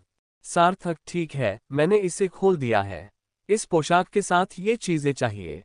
लाल लटकन आपके बाएं कान के ऊपर लटकेगी और ये दो पोम आपकी चोटी पर लटकेंगे। देखो, चोटी तो चोटी ही है, लेकिन हम इसे मोड़कर गोला बना देंगे। सार्थक, देखो, क्या बस इतना ही है? समझ गए। रचित पूरी तरह से अचंभित दिख रहा था। ओह! इसके बाद रचित ने दाव की बाली छीन ली और कहा, मेरे कान छिदे हुए नहीं हैं। सार्थक ने दाव पर हंसते हुए कहा, तो फिर तुम खुद को चुभो क्यों नहीं लेते? रचित ने सिर हिलाते हुए कहा, नहीं, यह मेरा अपना शरीर है, मैं ऐसा नहीं कर सकता। सार्थक को हंसी भी आए और झुंझलाहट भी। तुम खुद नहीं कर सकते तो मुझसे करवाना चाहते हो? एक पल के बाद रचित में ट्री हाउस के अंदर। रचित, आह! सार्थक, तुम मुझे चोट पहुंचा रहे हो, मैं तुम्हें मार डालूंगा। सार्थक, हिलो मत। बेशक पहली बार थोड़ा खून निकलेगा, लेकिन फिर ऐसा नहीं होगा। रचित, क्या आप थोड़ा और विनम्र नहीं हो सकते? सार्थक, मैं पहले से ही बहुत हल्का हूं, इससे ज्यादा हल्का हुआ तो अंदर नहीं जाएगा। अंतर्गत। वे तीनों आंखें फाड़कर आसमान की ओर देखने लगे और तेजी से पलकें झपकाने लगे। शांतनु ने बड़ी मुश्किल से अपनी बात कही, क्या हमें यहां से चले जाना चाहिए? रिंकू, मुझे समझ नहीं आया, वे क्या कह रहे थे? श्याम, बाल बांधने पर उनमें से खून क्यों निकलता है? शांतनु अपने बगल में बैठे उन दोनों मूर्खों को देखकर अवाक रह गया। क्या तुम दोनों थोड़े समझदार नहीं हो सकते? आखिर तुम्हें कुछ समझ क्यों नहीं आता? एक पल के बाद सार्थक बड़बड़ाते हुए बाहर भागा, मैं अब कभी किसी लड़की के कान नहीं छेदूंगा। बड़बड़ाता ही जा रहा है। फुफकार। शांतनु चौंक गया। क्या कान छिदवाने का काम सचमुच इस तरह किया जा सकता है? इस तरह जिससे लोगों के मन में तरह तरह की बातें आने लगती हैं। आधे मिनट से भी कम समय में रचित ट्री हाउस से कूद गया। देखते ही देखते सबके सामने एक प्यारी सी नन्ही बच्ची प्रकट हुई। उसकी दो चोटियां थीं, पीछे दो मुलायम बालों की गेंदें थीं, बाएं कान में एक लाल लटकन थी और दो लाल बालियां थीं। उसने चौड़ी आस्तीनों वाला सफेद टॉप और झालरदार लाल प्लीटेड स्कर्ट पहनी थी, बिल्कुल प्यारी सी बच्ची। जैसे ही वह नीचे कूदी, उसकी कलाई और सिर के पीछे लगी घंटियां झंझना उठीं। शांतनु ने श्याम की ओर देखा और कहा, आह! वाकई ये भेदभावपूर्ण व्यवहार कुछ ज्यादा ही गंभीर है। श्याम ने शांतनु की बात नहीं सुनी थी और उत्सुकता से आगे बढ़कर पूछा, श्याओचान, तुमने अपने हाथ में क्या पहना है? रचित मुस्कुराया और बोला, एक कंगन, एक छोटी घंटी वाला कंगन। श्याम, क्या सार्थक ने ये लाल बालियां भी बनाई थीं? रचित, हाँ। क्या उसने ये तुम्हारे लिए नहीं बनाया? अरे लिटिल व्हाइट, तुम्हारे सफेद कपड़े कितने अच्छे लग रहे हैं। श्याम मुड़ा और सार्थक की ओर चलते हुए अपना हाथ बढ़ाते हुए बोला, घंटी वाला कंगन। सार्थक अवाक रह गया। तुम दोनों की सोच एक जैसी नहीं है। उसके लिए वह कंगन पहनना ठीक है, लेकिन अगर तुम उसे पहनोगे तो तुम्हारी शांत और संयमित छवि खराब हो जाएगी। मेरी तरफ उंगली मत उठाओ। क्या तुम्हें पायल चाहिए? श्याम, पैरों में अंगूठियां हैं। सार्थक ने एक नाजुक पायल निकाली। यह पायल असल में रचित के प्यारे अंदाज के लिए थी, लेकिन उसे लगा कि रचित बहुत चंचल लड़की है, हमेशा शरारत करने की योजना बनाती रहती है, दूसरों पर घात लगाती रहती है, वह इसे पल भर में उतार सकता है। श्याम चुप रहा। कुछ देर सोचने के बाद उसने पायल अपने पैर में बांध ली। चलते समय पायल की झनकार सुनाई दी। रचित, मेरे बारे में क्या? सार्थक, तुम्हें इसकी जरूरत नहीं है। तुम इसे 10 पायल से भी लात मारकर दूर कर सकते हो। शांतनु और रिंकू असहाय होकर देखते रहे। वे न तो कुछ बोल पाए और न ही पूछ पाए, क्या हमारे पास घंटियां नहीं हो सकती? समूह के साथ तालमेल बिठाने के लिए सार्थक ने एक ट्रेंडी विंटेज स्टाइल का पहनावा पहना। नतीजा ये हुआ कि पांचों लोग एक साथ खड़े होकर बेमेल दिख रहे थे। हर किसी का अपना अनूठा अंदाज था जो उन्हें फैशन परस्त बना रहा था। टैप टैप, 3 आकृतियां आकाश से नीचे उतरी और जमीन पर आ गिरी। वंश अपने हाथ में जई की थैली देखकर दंग रह गया, लेकिन उसकी निगाहें उन पांचों लोगों पर टिकी हुई थीं। विनीता आगे बढ़ी। शाओ चांद, शाओ बाई, आपने ये कपड़े कहाँ से खरीदे? इनकी कीमत कितनी थी? इन्हें किस डिजाइनर ने बनाया है? श्याम का सीधा जवाब, सार्थक ने बनाया है। रचित, शिक्षक वैनरेन, क्या आपको लगता है कि मैं सुंदर हूं? रिंग रिंग, रचित अभी भी विनीता के सामने वह कंगन लहरा रही थी जो उसे अभी मिला था। विनीता ने उसका हाथ झटक दिया और सीधे सार्थक के पास गई। क्या तुम कपड़े बना सकते हो? क्या तुम गहने बना सकते हो? सार्थक को बुरा सा एहसास हुआ। हाँ, बस थोड़ा सा, बस थोड़ा सा। विनीता, शिक्षक, आपको क्या लगता है मुझ पर क्या अच्छा लगेगा? काला कैसा रहेगा? लेकिन पूरा काला नहीं, वह बहुत गंभीर लगेगा। थोड़ा लाल रंग कैसा रहेगा जो मेल खाए? बुरा बाय, खांसी खांसी खांसी। शिक्षक वैनरेन, आप क्या कर रहे हैं? फिर विनीता को याद आया कि वह क्यों आई थी। उसने सार्थक को एक गहरी नजर से देखा और फिर वापस खड़ी हो गई। वंश को अब होश आ गया था। ये बच्चे वाकई अनोखे छात्र थे जिन्हें उसने पहले कभी नहीं देखा था। वे दिलचस्प थे। वंश, चूंकि आपने एजियोर सी एरिना का मूल्यांकन पूरा कर लिया है, इसलिए आप दूसरे उपहार पैक के हकदार हैं। हालांकि आप में अभी भी कई कमियां हैं। उदाहरण के लिए, रचित, अंतिम मुकाबले में आपने ग्रेड्स या ड्रैगन फिश का भी इस्तेमाल किया, फिर भी आपने आमने सामने की लड़ाई क्यों लड़ी? परिणामस्वरूप आप विष से प्रभावित होकर मौके पर ही गिर पड़े। क्या ये शर्मनाक नहीं है? और शांतनु, आपने एक स्पिरिट गैदरिंग मास्टर के साथ बराबरी का मुकाबला किया, मुझे सचमुच आप पर शर्म आती है। शांतनु, उसके पास दोहरी साधना है। इसके अलावा वह एक उच्च स्तरीय महान मछुआरा है, ठीक है? वंश, जवाब दे रहे हो तो फिर क्यों नहीं पूछते कि तुम इतने कमजोर क्यों हो? वंश, इस बार एजियोर सी एरिना की 100 मैचों की जीत का सिलसिला बस ठीक ठाक ही है। 3 महान अकादमियों के शीर्ष 10 छात्रों में से केवल एक ही आया। अगर इस टीम में सभी शीर्ष 10 प्रतिद्वंद्वी ही होते तो क्या होता? आपके जीतने की संभावना कितनी होती? ज्यादा से ज्यादा 50-50। इस रैंक के साथ आप 36 कस्बों को कैसे हराएंगे? वगैरह वगैरह। वंश ने कहा कि वह थका हुआ है और उसने बूढ़े बाई की ओर देखा। दाओ, कुछ कहना चाहते हो? बूढ़े बाई ने सिर हिलाया और फिर समूह से कहा, चूंकि आप एजियोर सी एरिना जीत चुके हैं, तो समझ लीजिए कि आप जीत गए। इसमें कोई बड़ी बात नहीं है। मुझे आप लोगों से कुछ सवाल पूछने हैं।